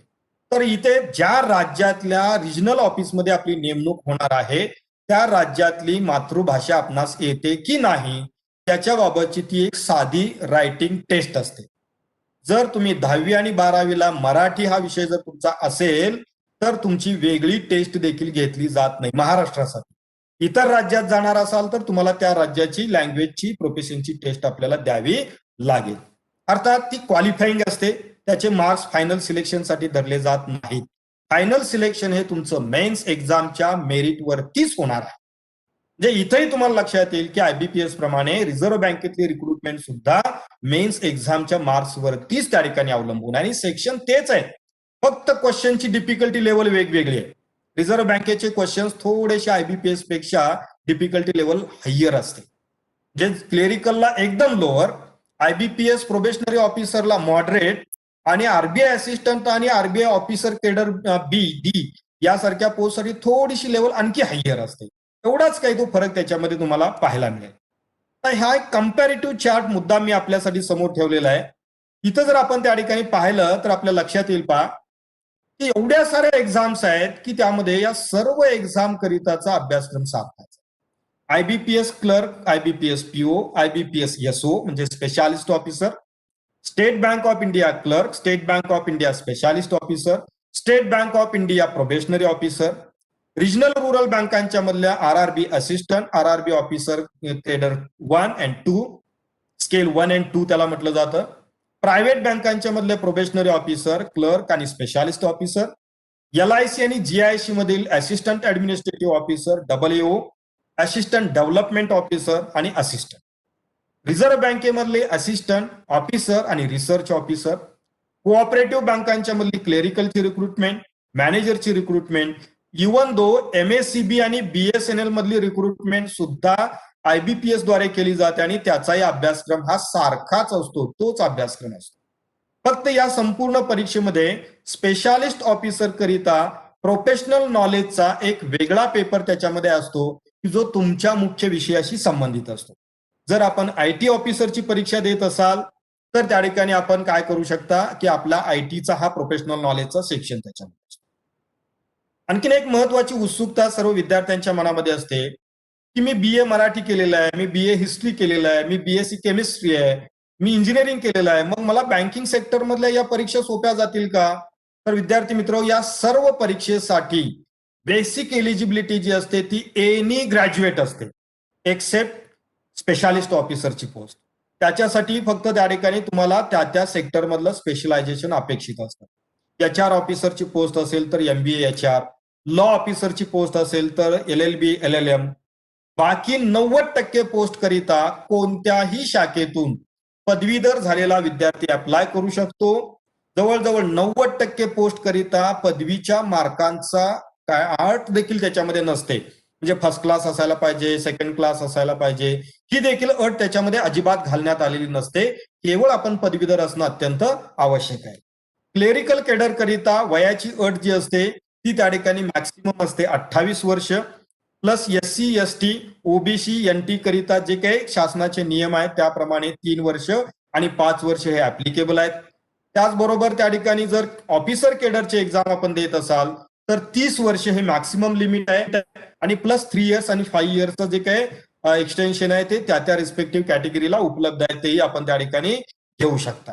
त्याचबरोबर फिजिकल हँडिकॅप कॅन्डिडेट असतील किंवा मिलिटरीतून रिटायर झालेले एक्स सर्व्हिसमॅन असतील तर त्यांच्यासाठी सुद्धा या बँकिंग सेक्टरमध्ये खूप चांगल्या अपॉर्च्युनिटीज त्या ठिकाणी उपलब्ध आहेत. तर मित्र, या वेगवेगळ्या परीक्षेच्या माध्यमातून की आपण काय करू शकतो की या बँकिंग सेक्टरमध्ये जाऊ शकतो. हा झाला ऑप्शन नंबर 1. आता एक दुसऱ्या ऑप्शन वरती मी त्या ठिकाणी 5 मिनिटांमध्ये बोलणार आहे की ज्या विद्यार्थ्यांना कॉम्पिटिटिव्ह एक्झामची थोडीशी भीती वाटते त्यांच्यासाठी दुसरा एक त्या ठिकाणी पर्याय या बँकिंग सेक्टरमध्ये जाण्यासाठी उपलब्ध आहे. कारण की आज बँकिंग सेक्टर हे नाहीये. तर या बँकिंगमध्ये आज बँकिंग म्हणजेच त्या ठिकाणी फायनान्शियल सुपर मार्केट झालेले आहे की जिथे त्या ठिकाणी सर्व प्रकारच्या फायनान्शियल सर्व्हिसेस उपलब्ध असतात, इन्क्लुडिंग म्युच्युअल फंड असेल, इन्शुरन्स असेल, लाईफ इन्शुरन्स, जनरल इन्शुरन्स असेल, इन्व्हेस्टमेंट सर्व्हिसेस असतील, कन्सल्टन्सी सर्व्हिसेस असतील, पोर्टफोलिओ मॅनेजमेंट असेल, त्यासारख्या सगळ्या सर्व्हिसेस या बँका देत असतात आणि त्याच्याकरिता त्यांना मल्टीटास्किंग स्टाफची आवश्यकता असते. त्याकरिता काही या देशातल्या महत्वाच्या संस्थांच्याकडून काही विशेष प्रोग्राम त्या ठिकाणी चालवले जातात आणि त्यामधले जर प्रोग्राम आपण जर केले तर निश्चितपणे आपल्याला त्या ठिकाणी बँकिंग सेक्टरमध्ये कॉम्पिटिटिव्ह एक्झाम व्यतिरिक्त इझी एंट्री करता येऊ शकते. आणि जर आपण कॉम्पिटिटिव्ह एक्झाम देत असाल तर त्याच्याबरोबर जर हे कोर्स आपण केलेले असतील तर तुम्हाला डेफिनेटली त्या ठिकाणी प्रेफरन्स मिळणार आहे. ते कोर्स कोणते आहेत ते मी जस्ट त्या ठिकाणी आपल्या माहितीसाठी डिस्प्ले करणार आहे, त्याच्यावरती मी काही जास्त तपशिलाने बोलणार नाही. त्याच्या वेबसाईट्स मी तिथं दिलेल्या आहेत, त्या आपण जरूर त्या ठिकाणी रेफर करू शकता. आपल्या समोर एक महत्वाची इन्स्टिट्यूट दिसते आहे ती म्हणजे Indian institute of banking and finance, IIBF तिला म्हटलं जातं. 12वी क्वालिफाईड असणारा, 12वी उत्तीर्ण असणारा विद्यार्थी यापैकी कोणताही कोर्स त्या ठिकाणी करू शकतो. या IIBF ची वेबसाईट जर आपण पाहिली तर आपल्या लक्षात येईल की www.iibf.org.in. हे बहुतांश कोर्स हे ऑनलाईन आहेत, काही कोर्स ऑफलाईन आहेत. हे सर्व सर्टिफिकेट प्रोग्राम्स आहेत आणि या देशातल्या कोणत्याही बँकेसाठी ते व्हॅलिड आहेत. किंबहुना काही कोर्स याच्यामधले असे आहेत की ज्या कोर्समध्ये उत्तीर्ण झालेल्या विद्यार्थ्यांची यादी IIBF द्वारे त्यांच्या वेबसाईटला ठेवली जाते. ज्या बँकांना त्या स्पेशलायझेशनचा उमेदवार पाहिजे आहे त्या बँका त्या लॉग इन करून त्या कॅन्डिडेटची माहिती घेतात आणि त्यांना डायरेक्ट इंटरव्ह्यूसाठी कॉल करतात. हा खूप मोठा फायदा हे कोर्स केल्याचा तुम्हाला डेफिनेटली त्या ठिकाणी मिळणार आहे. आणि आपण कितीही कोर्स करू शकतात, असे काही लिमिट नाही की एकच कोर्स करावा किंवा 2च करावा. आपण वेगवेगळ्या स्पेशलायझेशन मधले वेगवेगळे कोर्सेस आपण यामध्ये करू शकता. IIBF चेच हे त्या ठिकाणी डिप्लोमा इन बँकिंग टेक्नॉलॉजी हे वेगवेगळे कोर्सेस आहेत. तुमच्या आवडीनुसार त्या ठिकाणी या सेक्टर मधले कोर्सेस आपण सिलेक्ट करू शकता. आज खूप मोठी क्रेज या IIBFच्या ज्या प्रोग्रामची आहे ती म्हणजे या ठिकाणी अंडरलाईन केलेला एक कोर्स आपल्याला जो दिसतो आहे तो म्हणजे diploma in banking and finance, ज्याला DBF असं म्हटलं जातं, की आज या देशातल्या सर्व बँकांच्या मध्ये नोकरीसाठी अत्यंत उपयोगी ठरणारा IIBF चा हा ब्लेंडेड प्रोग्राम आहे, तो म्हणजे diploma in banking and finance. 12वी उत्तीर्ण असणारा कोणताही विद्यार्थी ही परीक्षा देऊ शकतो. 1700 रुपये केवळ त्याची फी आहे. ऑनलाईन एक्झाम असते. तुम्ही त्या ठिकाणी तुमच्या जिल्ह्यातील एका सेंटरमधून ही परीक्षा देऊ शकता. तुम्ही परीक्षा पास झालात की IIBF च्या यादीत तुमचं नाव येतं. ती यादी देशातल्या सर्व बँकांना पाठवली जाते आणि त्या बँका त्या उमेदवारांना डायरेक्ट इंटरव्ह्यूला बोलवून त्याचं सिलेक्शन त्या ठिकाणी करत असतात. म्हणजे IIBF द्वारे तुमचं रेकमेंडेशन होणार आहे जर तुम्ही DBF उत्तीर्ण झालात तर. आणि खूप सोपी परीक्षा आहे. कॉमर्स आणि इकॉनॉमिकच्या विद्यार्थ्यांना तर काही फार अवघड ही बाब नाही. इतरही विद्यार्थ्यांनी थोडाफार प्रयत्न केला की या ठिकाणी DBF ची डिग्री तुम्हाला डिप्लोमाची मिळू शकते. थोडी सोपी ती परीक्षा असते. तुम्ही फक्त अभ्यासक्रम पाहिला तर लक्षात. त्याचबरोबर national institute of security market नावाची NISM ही एक संस्था आहे की जी त्या ठिकाणी सेबीच्या माध्यमातून चालवली जाते आणि ही संस्था जी आहे ती अनेक वेगवेगळ्या प्रकारचे प्रोग्राम्स घेते की ज्यांचे बहुतांश प्रोग्राम हे स्टॉक मार्केट, कॅपिटल मार्केटशी निगडीत आहेत. याच्यावरती वीरेंद्र ताटके साहेब तपशीलवार बोलणार आहेत, त्यामुळे मी याच्या डिटेल्समध्ये जाणार नाही. परंतु या वेबसाईट आपण जरूर रेफर करा. आपणास या कोर्सची संपूर्ण माहिती मिळेल. बहुतांश कोर्स ऑनलाईन आहेत. त्याचबरोबर बॉम्बे स्टॉक एक्सचेंज जे आहे त्या बॉम्बे स्टॉक एक्सचेंजचं BSc इन्स्टिट्यूट नावाचं इन्स्टिट्यूट आहे. www.bscbti.com या वेबसाईटला गेला तर हे सर्टिफिकेट कोर्सेस तुम्हाला पाहायला मिळतील की ज्यामध्ये अगदी टेक्निकल अनालिसिस पर्यंतचे, फंडामेंटल अनालिसिस पर्यंतचे, अल्गोरिथम, क्वांटिटेटिव्ह ट्रेडिंगच्या बाबतीमधले हे सगळे प्रोग्राम्स आपल्याला त्या ठिकाणी करता येणार आहेत. त्याचबरोबर या BSc इन्स्टिट्यूटच्या माध्यमातून वेगवेगळे सर्टिफिकेशन प्रोग्राम्स आहेत, ते आपण त्या ठिकाणी करू शकता. मी आपल्या सर्वांना आवाहन करेन की ज्या विद्यार्थ्यांना कॉम्पिटिटिव्ह एक्झामच्या माध्यमातून बँकिंग सेक्टरमध्ये येण्याची इच्छा आहे त्यांनी IBPS चा अभ्यासक्रम पाहावा, त्याचा तयारी आपण करावी. वेळोवेळी IBPS ची वेबसाईट रेफर आपण करा. अनेक वेगवेगळ्या ऍडव्हर्टाइजमेंट वर्षभर त्या ठिकाणी येत असतात आणि आपण त्याची चांगली तयारी करावी. याकरिता आपण खूप चांगल्या वेगवेगळ्या ऑथरची बुक्स रेफर करू शकता. अर्थात स्पेसिफिक बुक्स मी काही इथून रेफर करणार नाही, परंतु मार्केटमध्ये खूप साऱ्या ऑथरची बुक्स त्या ठिकाणी उपलब्ध आहेत की आपण जरूर ती यूज करा. आपल्याकडे कोचिंग सेंटर आपल्या विद्यापीठामध्ये आहे, त्याचा बेनिफिट आपण त्या ठिकाणी डेफिनेटली घ्या. आपल्याकडेचं जे गायडन्स सेंटर आहे तिथे अनेक तज्ज्ञ त्या ठिकाणी आहेत, त्यांची मदत आपण डेफिनेटली घ्या. आणि त्याच्याही बरोबर मी आपल्याला सांगेन की BSc इन्स्टिट्यूट, NISM आणि IIBF या 3 वेगवेगळ्या ज्या महत्वाच्या संस्था आहेत, या 3 संस्थांच्या पैकी कुठल्याही एखाद्या संस्थेचा एक तरी किमान ऑनलाईन सर्टिफिकेट कोर्स आपण करा की ज्याचा निश्चितपणे उपयोग आपल्याला स्पर्धा परीक्षेबरोबरच थेट बँकिंग सेक्टरमध्ये एंट्री करण्यासाठी होईल. एक उदाहरण सांगतो आणि मी थांबतो. बँकांना स्टॉक मार्केट कन्सल्टन्सीसाठी सुद्धा त्या ठिकाणी ऑफिसरची गरज आहे. मात्र विद्यमान जे एम्प्लॉई आहेत त्यांच्याकडे याचं फारसं नॉलेज नाहीये. मात्र तुम्ही IBPS ची परीक्षाही देत आहात आणि तुम्ही BSc इन्स्टिट्यूटचा इक्विटी रिसर्चचा कोर्स कंप्लीट केलेला असेल तर तुम्हाला इंटरव्ह्यू मध्ये सगळ्यात जास्त प्राधान्य दिलं जाईल आणि तुम्हाला प्रायोरिटीनं त्या ठिकाणी नोकरी त्या ठिकाणी ऑफिसर सेक्टरमध्ये मिळणार आहे. त्यामुळे अशा वेगवेगळ्या सेक्टरशी संबंधित हे सर्टिफिकेशन प्रोग्राम जे आहेत ते आपल्या आवडीनुसार त्या ठिकाणी डेफिनेटली एखादा दुसरा तरी प्रोग्राम या BSc इन्स्टिट्यूट, NISM आणि IIBF च्या माध्यमातून जे चालवले जातात ते आपण जरूर करा. या व्यतिरिक्त आपणास काही त्या ठिकाणी मार्गदर्शन किंवा काही मदतीची आवश्यकता लागली तर निश्चितपणे हक्काने त्या ठिकाणी मला आपण कधीही त्या ठिकाणी या नंबरवरती कॉल करू शकता किंवा सेंटरमध्ये आपल्याकडे मार्गदर्शन करण्यासाठी सर्व खूप सारे तज्ज्ञ लोक त्या ठिकाणी विद्यापीठामध्ये नियुक्त करण्यात आलेले आहेत, त्यांचंही मार्गदर्शन आपण घेऊ शकता की जेणेकरून या देशामधला व्हाईट कॉलर जॉब तर आहेच आहे, परंतु ज्या क्षेत्रामधून तुम्हाला समाजाची खूप चांगली सेवा देखील करता येऊ शकते आणि स्वतःच्याही उदरनिर्वाहाचा प्रश्न सोडवता येऊ शकतो आणि खऱ्या अर्थाने या देशातील ग्रामीण जनतेचं, त्याचबरोबर दुर्लक्षित घटकाचं सोशल इन्क्लुजन आणि फायनान्शियल इन्क्लुजन करण्यासाठी एक महत्वाचा स्ट्रॉंग एजंट म्हणून या बँकिंग सिस्टम मध्ये तुम्हाला एंट्री करता येऊ शकते. आणि ते जर करायचं असेल तर निश्चितपणे आपण या बँकिंग सेक्टरमधल्या करिअरकडे आपण जरूर पाहावं. मला वाटतं की या 1 तासभराच्या मार्गदर्शनामधून आपल्याला आवश्यक असणारी सर्व ती माहिती मी देण्याचा प्रयत्न केलेला आहे. अर्थात सिलेबसच्या तपशिलामध्ये आज त्या ठिकाणी जाता येत नाही कारण वेळेची मर्यादा आहे. मात्र आपण नंतर कधीतरी तपशीलवार सिलेबसवरती देखील त्या ठिकाणी आपण तज्ज्ञाचं मार्गदर्शन त्या ठिकाणी या सेंटरद्वारे ऑर्गनाईज केलं जाईल आणि त्याच्यातून आपल्याला ही देखील माहिती निश्चितपणे मिळू शकेल. मला विद्यापीठ प्रशासनाने आणि या सेंटरचे प्रमुख प्रोफेसर डॉक्टर कांबळे सर आणि त्यांच्या सर्व सहकार्यांनी हा विषय मांडण्याची आणि विद्यापीठ क्षेत्रातील इच्छुक उमेदवारांना ही माहिती पोहोचवण्याची संधी उपलब्ध करून दिली त्याबद्दल मी सर्वांचे मनपूर्वक धन्यवाद त्या ठिकाणी मानतो, त्यांना आभार मानतो आणि या ठिकाणी थांबतो. जय हिंद, जय कर्नाटक. धन्यवाद सर. आपण बँकिंग क्षेत्रातील रोजगार संधी या विषयावरती अगदी विस्तृतपणे माहिती दिली त्याबद्दल मी स्पर्धा परीक्षा मार्गदर्शन केंद्राच्या वतीने आपले धन्यवाद मानतो. आपल्यासोबत आता पुढील सत्रासाठी जे व्याख्यान देणार आहेत ते डॉक्टर व्ही ताटके सर हे देखील उपस्थित आहेत. मी त्यांना निमंत्रण देतो की त्यांनी आपलं व्याख्यान सुरू करावं. त्यापूर्वी मी एक थोडक्यामध्ये डॉक्टर वीरेंद्र ताटके यांचा परिचय करून देतो. डॉक्टर वीरेंद्र ताटके एका मॅनेजमेंट इन्स्टिट्यूटचे ते डायरेक्टर आहेत. हायली क्वालिफाईड आहेत. एमकॉम आहे, PhD आहे, बाकीचे डिप्लोमा कोर्सेस आहेत आणि विशेष म्हणजे त्यांची म्युच्युअल फंडावरती PhD आहे.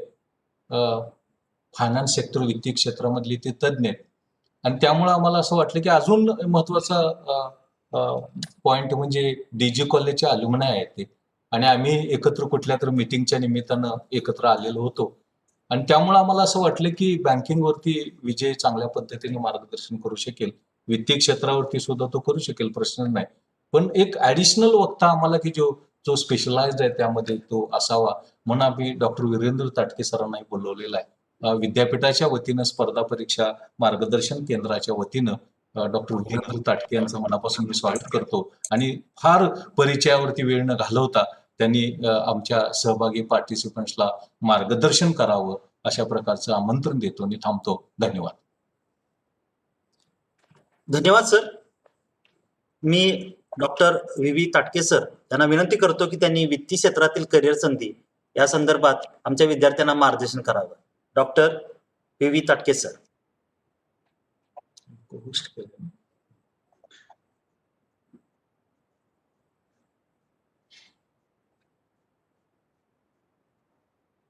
स्लाइड दिसते माझी?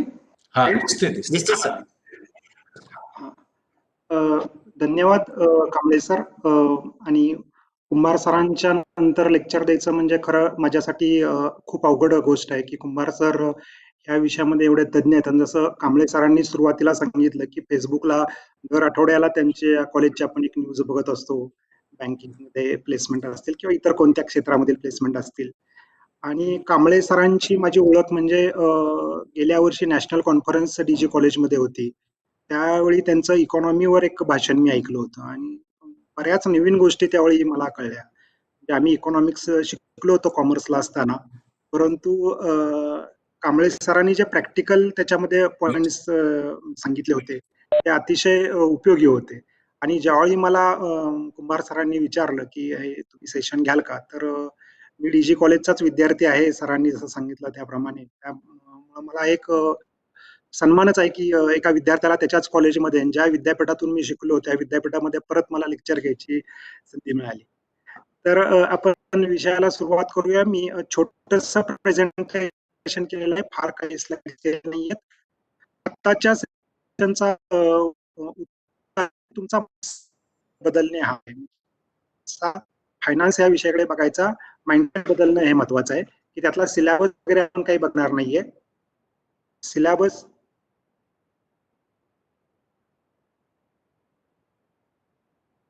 हॅलो हॅलो, बोला सर. बोला सर, येतोय आवाज येतो ना? हा, येतोय.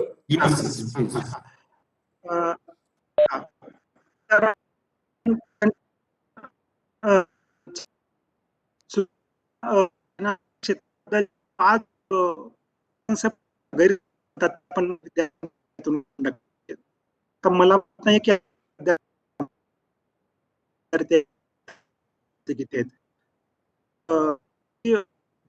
समज जो असतो की फायनान्स मध्ये फक्त कॉमर्सचाच काय, तर अजिबात तशी गरज नाहीये. तुम्ही कित्येक घेतल्या किंवा शेअर मार्केट जर बघितलं, शेअर मार्केट हा विषय आपण आता डिटेलवर बोलणार आहे.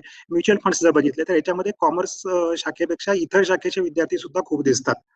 पर्टिक्युलरली इंजिनिअरिंग शाखेचे जे विद्यार्थी असतील, सायन्स सेटचे जे विद्यार्थी असतील, ते बरेचसे पुढे जाऊन बँकिंग क्षेत्रामध्ये किंवा शेअर मार्केटमध्ये पर्सनल फायनान्समध्ये करिअर करताना दिसतात. तर कॉमर्स शाखेचे तुम्ही असाल तर खूपच चांगलं, वेल अँड गुड. पण तुम्ही जर कॉमर्स शाखेचे नसाल तर असं काही मनात आणायची शंका नाहीये की मला फायनान्स घेता येणार नाहीये, फायनान्स हा माझा विषय नाहीये. ज्या मुलाचं लॉजिक चांगलं आहे, आपण पुढे बघणारच आहे, लॉजिक ज्याचं चांगलं आहे त्या मुलाला, प्रत्येक मुलासाठी फायनान्स क्षेत्रामध्ये काही ना काहीतरी आहेच.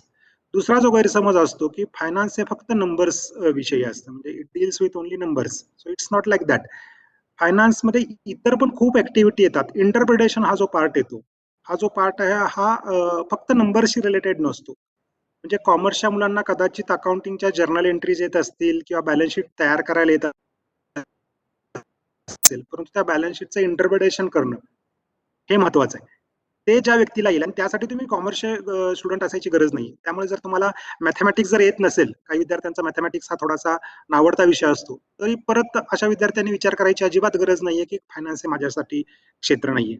आता मी गेली 20 एक वर्ष या क्षेत्रामध्ये आहे आणि जसं सरांनी सांगितलं तसं मी डीजी कॉलेजचा विद्यार्थी आहे आणि 7 वर्ष मी डीजी कॉलेजला शिकलो. सातारा शेजारच्या अगदी एका छोट्या खेडेगावातून मी डीजी कॉलेजला शिकायला येतो. आणि त्यानंतर जशी कॉमर्समध्ये किंवा कॉमर्सच्या फील्ड विषयी माहिती झाली, मी फायनान्समध्ये करिअर केलं आणि मॅथमॅटिक्स हा विषय आवडीचा नसताना सुद्धा मी त्याच्यामध्ये करिअर करू शकलो. तर हा एक मुद्दा लक्षात ठेवला पाहिजे. मॅथमॅटिक्स जरी मला आवडत नसेल तरी कॉमर्समध्ये किंवा फायनान्समध्ये आपल्याला वेगळ्या संधी उपलब्ध असतात. मुद्दा आहे की फायनान्स म्हणलं की फक्त बँक असंच लोकांच्या डोळ्यासमोर येतं, किंवा फायनान्स म्हणजे फक्त कॅश. त्यामुळे बऱ्याच मुलांना असं वाटतं की फायनान्समध्ये जॉब करायचा तर फक्त मला कॅशियरचा जॉब करायला लागेल किंवा बँकेत जॉब मिळेल. बँकेसारखं करिअर तर नाही.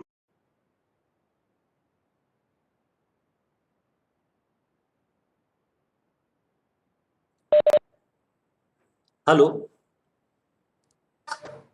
तटके सर.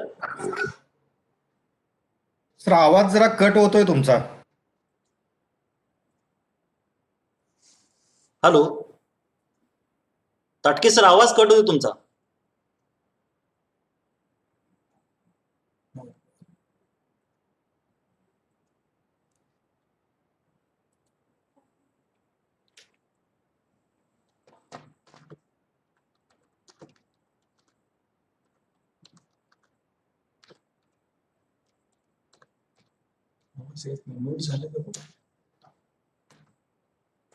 त्यांना फोन करताय का बघा.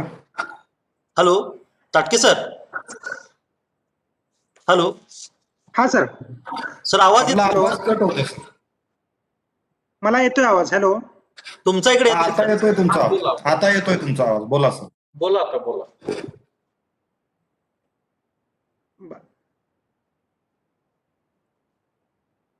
आता येतोय का आवाज? हा येतो येतोय आता क्लिअर येतोय. येतोय, बोला सर. Okay okay. आपण ज्या पाच मिसकन्सेप्शन अकाउंट फायनान्स क्षेत्राविषयी बघत होतो, त्या आपण परत थोड्याशा रिपीट करूया जर काही मुलांना ऐकू आल्या नसतील तर, त्यासाठी की आपण कॉमर्स साईडचेच स्टुडंट असायची गरज नाहीये. दुसरं म्हणजे आपल्याला फक्त नंबर्स मध्येच डील करायला लागत नाही. तिसरा म्हणजे फक्त बँकेमध्येच नोकरी मला मिळेल असं काही नाही, इतर क्षेत्रामध्ये पण मला नोकरी मिळते. चौथा जो मुद्दा आपण बघतोय तो मुद्दा असा आहे की बऱ्याच मुलांना असं वाटतं की मला फक्त अकाउंटिंग फर्ममध्ये जॉब मिळेल, तर तसं नसतं. फायनान्स क्षेत्रामध्ये इतर सुद्धा फील्ड्स अवेलेबल आहेत ज्याच्यामधून तुम्हाला इतर क्षेत्रामध्ये पण तुम्हाला जॉब मिळू शकतात. आपण आता करिअर ऑपॉर्च्युनिटी बघूया की जर आपण फायनान्स क्षेत्रामध्ये फर्स्ट टाइम जर एंट्री करत असू, तुमच्यापैकी जे स्टुडंट पहिल्यांदाच फायनान्स क्षेत्रामध्ये येणार असतील, अशा मुलांसाठी फायनान्स क्षेत्रामध्ये संधी काय आहेत? तर पहिली संधी आहे म्हणजे अकाउंट्स मॅनेजर. तुम्ही जर कॉमर्स शाखेचे असाल किंवा अन्य शाखेचे असाल आणि तुम्हाला अकाउंटची थोडीशी माहिती असेल, तर तुम्ही अकाउंट्स मॅनेजर म्हणून तुम्ही काम करू शकता. याच्यामध्ये जबाबदारी आपल्याकडे काय आहे, ती कंपनीचं बॅलन्स शीट करणे असतं किंवा कंपनीचं ऑडिट करून घेणे, हे काम आहे अकाउंट्स मॅनेजरकडे असतं. दुसरा जो करिअर ऑपॉर्च्युनिटी आहे ते आहे cost and management accounts manager. हा एक वेगळा प्रकार आहे. याच्यामध्ये तुम्हाला अकाउंटिंगच्या पलीकडे जाऊन थोडंसं करायला लागतं, की अकाउंटिंग मध्ये आपण असं करतो, की लास्ट इयर्स अकाउंटिंग डेटा आपण बॅलन्स शीटच्या स्वरूपात म्हणतो. परंतु कॉस्ट अँड मॅनेजमेंट अकाउंटिंगच्या बाबतीमध्ये त्यामध्ये काय होणार आहे याचा अंदाज घेत असतो. त्यामुळे कॉस्ट अँड मॅनेजमेंट अकाउंटिंग हे आत्ताच्या काळामध्ये अतिशय उपयोगी आहे. त्यामुळे जर तुम्हाला ह्या कॉस्टिंग मध्ये जर इंटरेस्ट असेल किंवा मॅनेजमेंट अकाउंटिंग मध्ये इंटरेस्ट असेल, तर अशा मुलांना फायनान्स क्षेत्रामध्ये खूप मोठी संधी आहे. प्रत्येक कंपनीमध्ये असेल किंवा गव्हर्नमेंट ऑर्गनायझेशन मध्ये असेल किंवा छोट्या छोट्या फर्म मध्ये पण असेल, कॉस्ट अँड मॅनेजमेंट अकाउंटिंगची फार मोठ्या प्रमाणात रिक्वायरमेंट आहे. तिसरा जो करिअर ऑपॉर्च्युनिटी आहे ती आहे टॅक्सेशन मॅनेजमेंट. तर टॅक्सेशन मॅनेजर तुम्हाला माहित असेल की दोन प्रकारचे टॅक्स असतात. एक असतो डायरेक्ट टॅक्स, ज्याला आपण इन्कम टॅक्स म्हणतो, आणि दुसरा आहे इनडायरेक्ट टॅक्स. सध्याच्या परिस्थितीमध्ये फक्त एकच इनडायरेक्ट टॅक्स आहे, तो आहे जीएसटी. तर ह्या दोन विषयाची माहिती असलेले खूप कमी लोक उपलब्ध आहेत. पर्टिक्युलरली जीएसटीची माहिती असलेले लोक तर खूप कमी उपलब्ध आहेत. त्यामुळे ज्यांना टॅक्सेशन मॅनेजर म्हणून काम करायचंय अशा लोकांना ह्या क्षेत्रामध्ये किंवा ह्या डिपार्टमेंटमध्ये खूप मोठी संधी मिळते. त्याच्यानंतर करिअर्स इन बँक, सरांनी आता अतिशय तपशीलवारपणे सांगितलं. आयबीपीएस एक्झाम जर तुम्ही देत असाल तर खूपच चांगलं, परंतु जर तुम्ही आयबीपीएस एक्झाम देत नसाल तरी सुद्धा काही बँका थेट निवडणूक करतात. जर तुम्ही एमबीए सारखा कोर्स करत असाल, ते आपण पुढे बघणार आहेत कुठले कोर्स करता येतात, असा जर कोर्स करत असाल तर अशा कोर्समधील विद्यार्थ्यांना बँकेमध्ये थेट अपॉइंटमेंट मिळू शकते. त्यासाठी काय करायला पाहिजे, तर माझं लॉजिकल थिंकिंग खूप चांगलं पाहिजे. ऍप्टिट्यूड टेस्ट जे सरांनी मगाशी सांगितलं की रिझनिंग असेल, इंग्लिश लँग्वेज असेल, याची अत्यंत गरज आहे. जे या विद्यार्थ्याकडं स्किल्स आहेत की ऍप्टिट्यूड स्किल्स त्याच्याकडे चांगले आहेत, अशा विद्यार्थ्याला बँकेमध्ये करिअर खूप चांगल्या प्रकारे करता येऊ शकतं. म्हणजे आता आमच्या इन्स्टिट्यूट विषयी बोलायचं म्हणलं तर गेल्या 5-6 महिन्यामध्ये या पॅन्डेमिक सिच्युएशन मध्ये, कोरोनाची लाट आल्यानंतर ज्या काही कंपन्या प्लेसमेंटला येत आहेत त्यामध्ये सर्वात एक नंबरला बँकिंग कंपन्या येत आहेत. त्याच्यामध्ये सुद्धा प्रायव्हेट बँकिंग सेक्टर मधल्या अनेक बँका प्लेसमेंटसाठी कॉलेजेसमध्ये येत आहेत. त्यामुळे बँक हे खूप मोठं क्षेत्र राहणार येणाऱ्या काळामध्ये सुद्धा, की ज्याच्यामध्ये बिगिनर्सला सुद्धा संधी मिळेल किंवा जर तुम्हाला अनुभव असेल तर अशा लोकांना सुद्धा बँकेमध्ये जॉब मिळू शकेल. आता हे पहिले जे 4 आपण जे ऑपॉर्च्युनिटी बघितल्या त्यासाठी तुम्हाला एखादं कोर्स करायला लागेल. सीए असेल, आयसीडब्ल्यूए, कंपनी सेक्रेटरी सारखा किंवा आयबीपीएस सारखी एक्झाम द्यायला लागेल. पण आता पुढचे जे 4 आपण बघतोय, स्टॉक मार्केट ब्रोकर पासून पुढचे 4, तर ते त्यासाठी असे फार मोठ्या एक्झामिनेशन नाहीये. त्याच्यासाठी प्रॅक्टिकल नॉलेज खूप गरजेचं आहे. त्यातला पहिला आपण पॉईंट बघूया, stock market broker. Stock market तुम्हाला माहित असेल, शेअर मार्केटलाच आपण स्टॉक मार्केट म्हणतो. शेअर मार्केटमध्ये आता खूप मोठ्या प्रमाणात इन्व्हेस्टमेंट येते. अगदी आपण ह्या वर्षाचं जर उदाहरण घेतलं, 2020 ह्या वर्षाचं, तर 2020 ह्या वर्षामध्ये सेन्सेक्स हा जो इंडेक्स आहे स्टॉक मार्केटचा, तो अगदी 28,000च्या पातळीपर्यंत खालती गेला होता. तोच आजचा जर तुम्ही सेन्सेक्स बघितला तर जवळजवळ 48,000ला सेन्सेक्स पोहोचलेला आहे. म्हणजे या स्टॉक मार्केटनं जवळजवळ 70% परतावा एका वर्षामध्ये दिलेला आहे. त्यामुळे येणाऱ्या कालावधीमध्ये सुद्धा स्टॉक मार्केटमध्ये खूप मोठ्या प्रमाणात रोजगार उपलब्ध होईल आणि तिथून रिटर्न्स सुद्धा चांगले मिळतील. आता काही विद्यार्थ्यांना असं वाटत असेल की इकॉनॉमी तर एवढी सुधारलेली दिसत नाहीये, आजूबाजूला जॉब्स तर दिसत नाहीत आणि स्टॉक मार्केट का वर जात आहे. तर याचं मेन कारण असं आहे की परदेशी जे लोक आहेत, FII जे आहेत, म्हणजे फॉरेन इन्स्टिट्यूशनल इन्व्हेस्टर्स जे आहेत, ते आपल्या स्टॉक मार्केटमध्ये पैसे गुंतवत आहेत. भारतासारख्या देशामध्ये फार तर 2 ते 3% लोक स्टॉक मार्केटमध्ये आहेत, परंतु इतर सगळी जी गुंतवणूक आहे ती परदेशी लोकांकडनं येते. त्यामुळे स्टॉक मार्केट ही अशी खूप मोठी संधी आहे की जी दुर्लक्षित राहिली आहे. दुर्दैवानं स्टॉक मार्केटला फक्त सट्टा बाजार म्हणून आपल्याकडे अजूनही बघितलं जातं. परंतु स्टॉक मार्केट हे एक सायन्स आहे, स्टॉक मार्केट हे एक टेक्निक आहे. आणि इथे जर हुशार मुलगा जर इथे जर आला, ज्याला कष्ट घ्यायची तयारी आहे आणि ज्याच्याकडे कन्सिस्टन्सी हा जो गुण आहे, असा जर विद्यार्थी इथे आला तर स्टॉक मार्केटमध्ये खूप चांगल्या प्रकारे त्याला करिअर करता येऊ शकतं. स्टॉक मार्केटच्या एक्झाम्स असतात वेगवेगळ्या, स्टॉक मार्केटच्या वेगवेगळ्या एक्झाम्स असतात, ते आपण बघूया थोड्या वेळाने. मगाशी सरांनी थोडासा उल्लेख पण केला त्याचा, NISM एक्झाम, ते आपण परत नंतर पुढच्या स्लाइडला बघूया. स्टॉक मार्केट बरोबर अजून एक महत्वाचं करिअर आहे, म्युच्युअल फंड ऍडवायझर, जो आपण 6वा मुद्दा याच्यामध्ये बघतोय. तर हा आपण पार्ट टाइम जॉब म्हणून करू शकतो. तुमच्यापैकी जर बरेचशी मुलं कॉम्पिटेटिव्ह एक्झाम देण्याचा विचार करत असतील, परंतु ती एक्झाम देता देता सुद्धा मला एखादं करिअर करता येईल का, अशा विचाराच्या विद्यार्थ्यांसाठी म्युच्युअल फंड्स हे फार फार म्हणजे फार मोठं करिअर आहे. आता भारतामध्ये 30 लाख कोटी इन्व्हेस्टमेंट ही या म्युच्युअल फंडामध्ये आहे. म्हणजे आपल्याला कदाचित माहित नसेल की एवढी ही मोठी इन्व्हेस्टमेंट ह्या मोठ्या इंडस्ट्रीमध्ये आलेली आहे. आणि 1 ते 1,500 म्युच्युअल फंड योजना भारतामध्ये आता आहेत. 43 म्युच्युअल फंड कंपन्या भारतामध्ये आहेत आणि याच्यामध्ये मोठी जॉबची संधी आहे. आणि ऍडवायझर म्हणून पण तुम्ही काम करू शकता. म्हणजे सामान्य लोकांना ग्रामीण भागामध्ये अजूनही म्युच्युअल फंड्स किंवा शेअर मार्केट माहित नाही, अशा भागामध्ये जर तुम्ही पार्ट टाइम म्हणून म्युच्युअल फंड ऍडवायझरचा जॉब केला, तुमचा नेहमीची नोकरी सांभाळून जरी तुम्ही हा जर जॉब केला, किंवा शिक्षण घेता घेता जरी हा तुम्ही जॉब केला, आणि ह्यासाठी एक एक्झाम फक्त असते, ती आपण नंतरच्या स्लाइडमध्ये बघणारच आहोत, ती एक्झाम जर दिली तर मला म्युच्युअल फंड ऍडवायझर म्हणून काम करता येऊ शकतं. मला आठवतंय की मी साताराला डीजी कॉलेजमध्ये शिकत असतानाच ही एक्झाम दिली होती. म्हणजे आपण ग्रॅज्युएशन व्हायच्या आधी सुद्धा ही एक्झाम देऊ शकता. 18 वर्षाचा कुठलाही मुलगा किंवा मुलगी, त्याच्याकडे पॅन कार्ड आहे असा 18 वर्षाचा मुलगा किंवा मुलगी ही म्युच्युअल फंडाची एक्झाम देऊ शकते आणि स्वतःचं ऍडवायझरी चालू करू शकते. त्याच्यानंतरचा आणखीन एक मोठा बिझनेस म्हणता येईल किंवा स्कोप म्हणता येईल असा आहे इन्शुरन्स ऍडवायझर. भारतामध्ये insurance regulatory and development authority म्हणून जी संस्था आहे, IRDA ज्याला म्हणतात, ही संस्था आहे ह्या इन्शुरन्सचा बिझनेस सगळे मॅनेज करतात.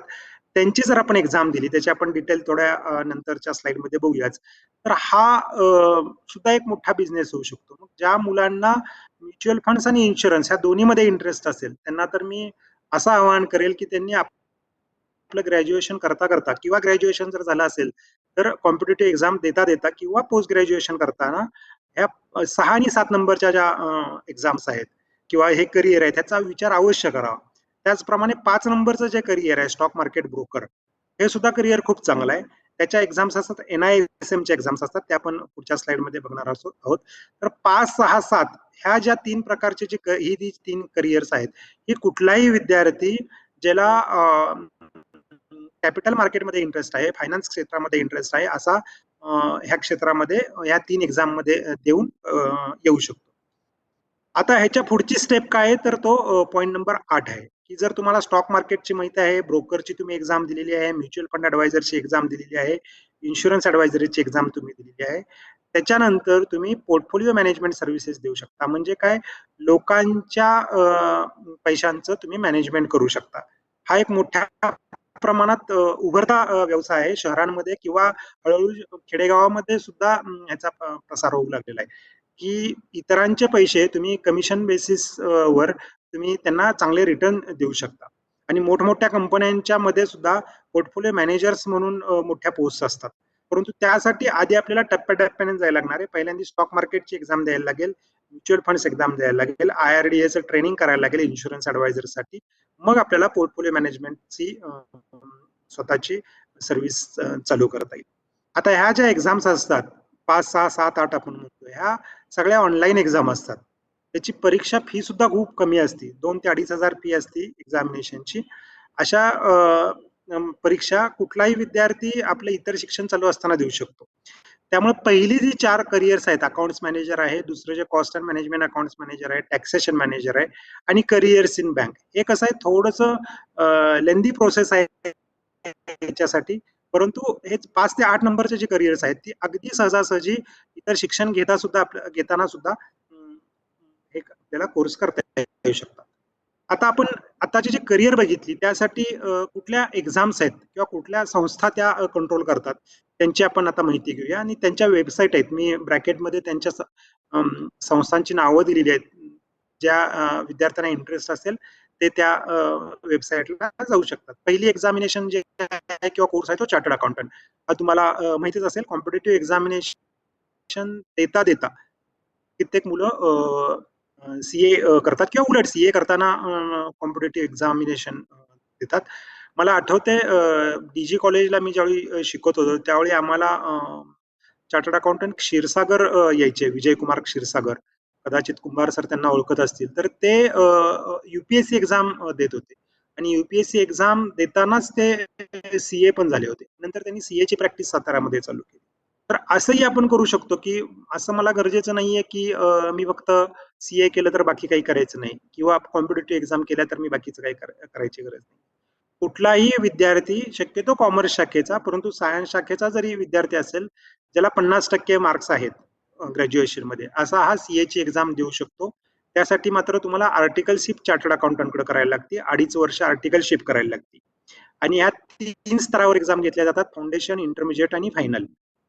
आणि याचा रिझल्ट खूप कमी लागतो, 2 ते 3% रिझल्ट लागतो, परंतु सीए या व्यवसायाला जगभरात मान्यता आहे आणि अतिशय ग्लॅमरस असा कोर्स हा मानला जातो. त्यामुळं चार्टर्ड अकाउंटंट ह्या व्यक्तींना खूप मान आहे देशामध्ये किंवा परदेशांमध्ये सुद्धा. जर जे विद्यार्थी आता ग्रॅज्युएशन करत असतील त्यांनी ह्या परीक्षांचा, सीए परीक्षेचा अवश्य विचार करावा. आता दुसरा जो संलग्न कोर्स आहे सीए सारखाच, तो आहे कॉस्ट अँड मॅनेजमेंट अकाउंटंट. त्याला आपण आयसीडब्ल्यूए म्हणतो. त्याला आता नवीन भाषेमध्ये कॉस्ट अँड मॅनेजमेंट आयसीएमए म्हणतात. मी स्वतः आयसीडब्ल्यूए आहे. हा सुद्धा अतिशय चांगला कोर्स आहे. चार्टर्ड अकाउंटंट पेक्षा थोडाशा वेगळ्या अंगाने जाणारा हा कोर्स आहे.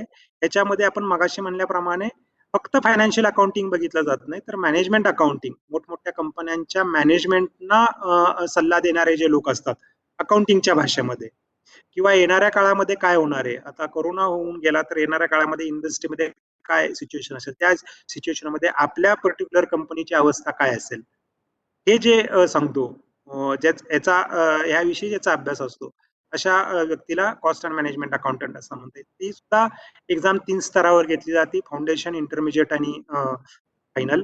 आणि सीए सारखंच त्याला सुद्धा आर्टिकलशिप करायला लागते. त्यामुळे ज्याला सीए पेक्षा वेगळ्या वाटेने जायचंय अशा विद्यार्थ्यांसाठी आयसीडब्ल्यूए किंवा सीएमए ज्याला असं म्हणतात, ही खूप मोठी संधी आहे. ह्या दोन्ही एक्झामिनेशन अतिशय कठीण समजल्या जातात. त्याचा रिझल्ट सुद्धा खूप कमी लागतो, परंतु ह्याच्या फीज खूप कमी आहेत. म्हणजे तुम्ही इतर जर इंजिनिअरिंग किंवा एमबीबीएस सारखे जर कोर्स बघितले, त्या मानाने ह्या 2 कोर्सच्या फीज खूप कमी आहेत. आणि जर विद्यार्थी स्वतः अभ्यास करत असेल तर इतर क्लासेस न लावता सुद्धा ह्या एक्झाम उत्तीर्ण होणारे अनेक विद्यार्थी आहेत. तिसरा जो कोर्स आहे कंपनी सेक्रेटरी, हा सुद्धा या 2 एक्झाम सारखाच आहे. पहिल्या 2 थोडासा फरक असा आहे की कंपनी सेक्रेटरीमध्ये लीगल सिलेबस जास्त आहे, लीगल विषयाचा. त्यामुळे ज्या स्टुडंटला लीगल डिपार्टमेंटमध्ये काम करायचंय किंवा कंपनीज ऍक्ट सारखे ऍक्ट ज्याला शिकायचे आहेत, कंपनी सेक्रेटरी म्हणून एखाद्या मोठ्या ग्रुपचं काम करायचंय, अशा मुलांसाठी हा तिसरा कोर्स खूप उपयोगी आहे. आयसीएसआय नावाचे जे इन्स्टिट्यूट आहे, institute of company secretaries of India. आणि नवीन कंपनी कायद्यानुसार प्रत्येक कंपनीला त्यांचं भाग भांडवल म्हणजे शेअर कॅपिटल एका ठराविक लिमिटच्या जर वर गेलं तर त्यांना कंपनी सेक्रेटरी अपॉइंट करणं कंपल्सरी असतं.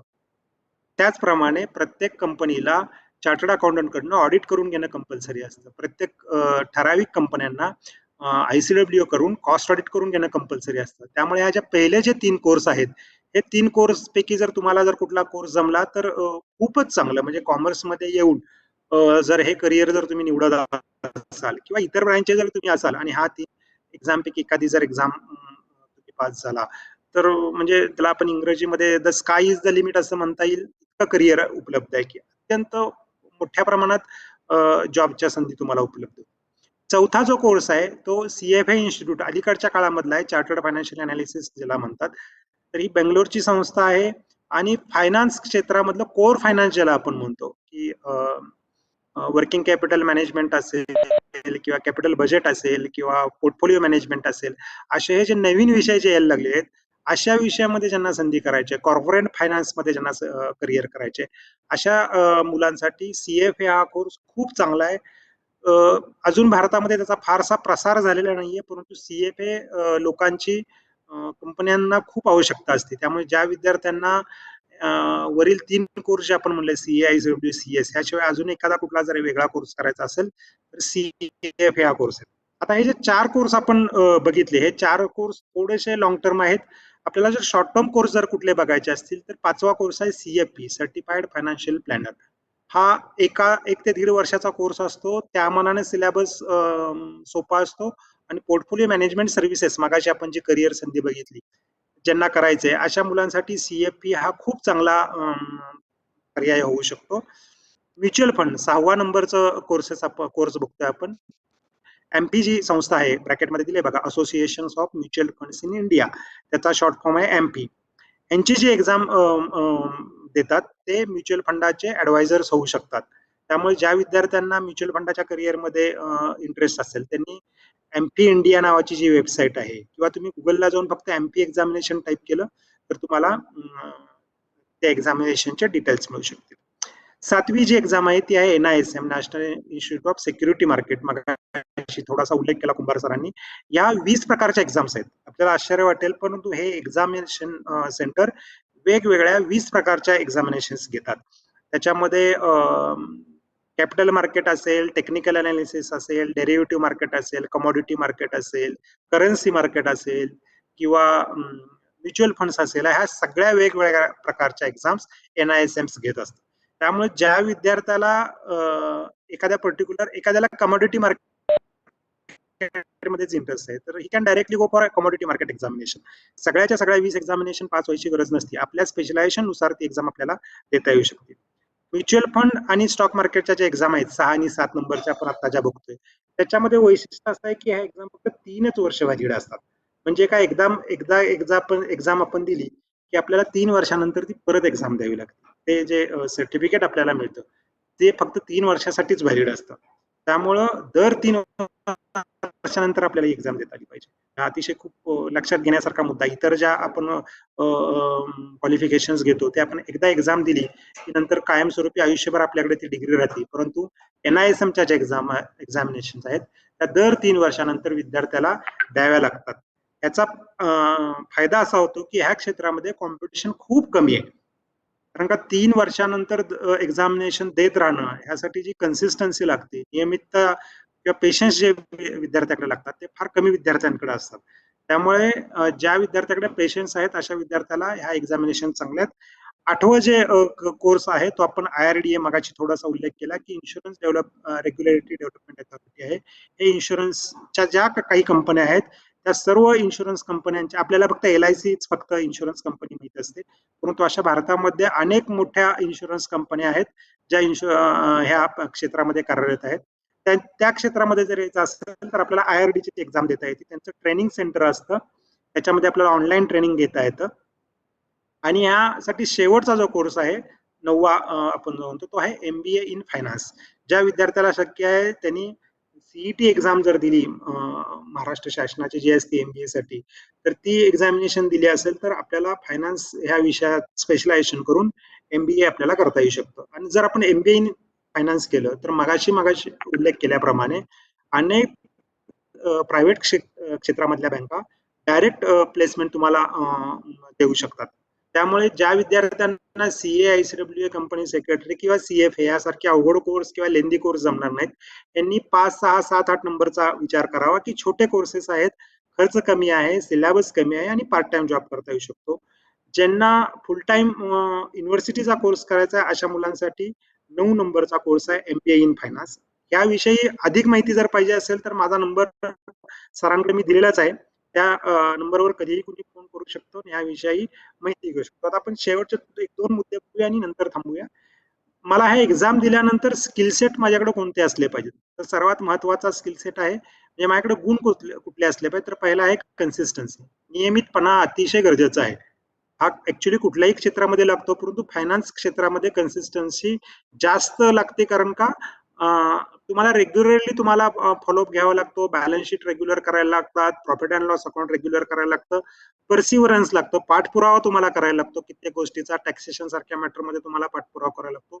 तिसरा मुद्दा आहे पेशन्स. तुमच्याकडे संयम पाहिजे. फायनान्स करिअर हे स्लोली डेव्हलप होतं. म्हणजे इतर जी क्षेत्र आहेत त्या मनानं फायनान्स क्षेत्रामधलं करिअर आहे ते हळूहळू बिल्टअप होत जातं. त्यामुळे विद्यार्थ्याकडे पेशन्स पाहिजे.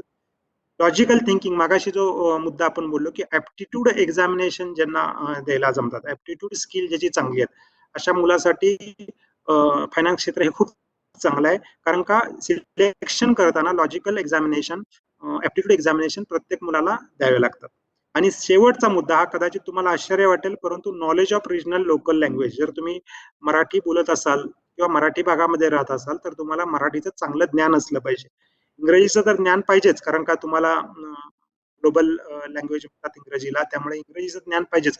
परंतु ज्यावेळी तुमच्याकडे क्लायंट येईल, ज्यावेळी तुमच्याकडे कस्टमर येईल, तो ज्या भाषेमध्ये बोलतो, तो जर रिजनल लँग्वेजमध्ये बोलत असेल तर आपल्याला रिजनल लँग्वेजवर खूप चांगल्या प्रकारे कमांड पाहिजे, जेणेकरून आपण येणाऱ्या क्लायंटचं किंवा कस्टमरचं समाधान करू शकेल.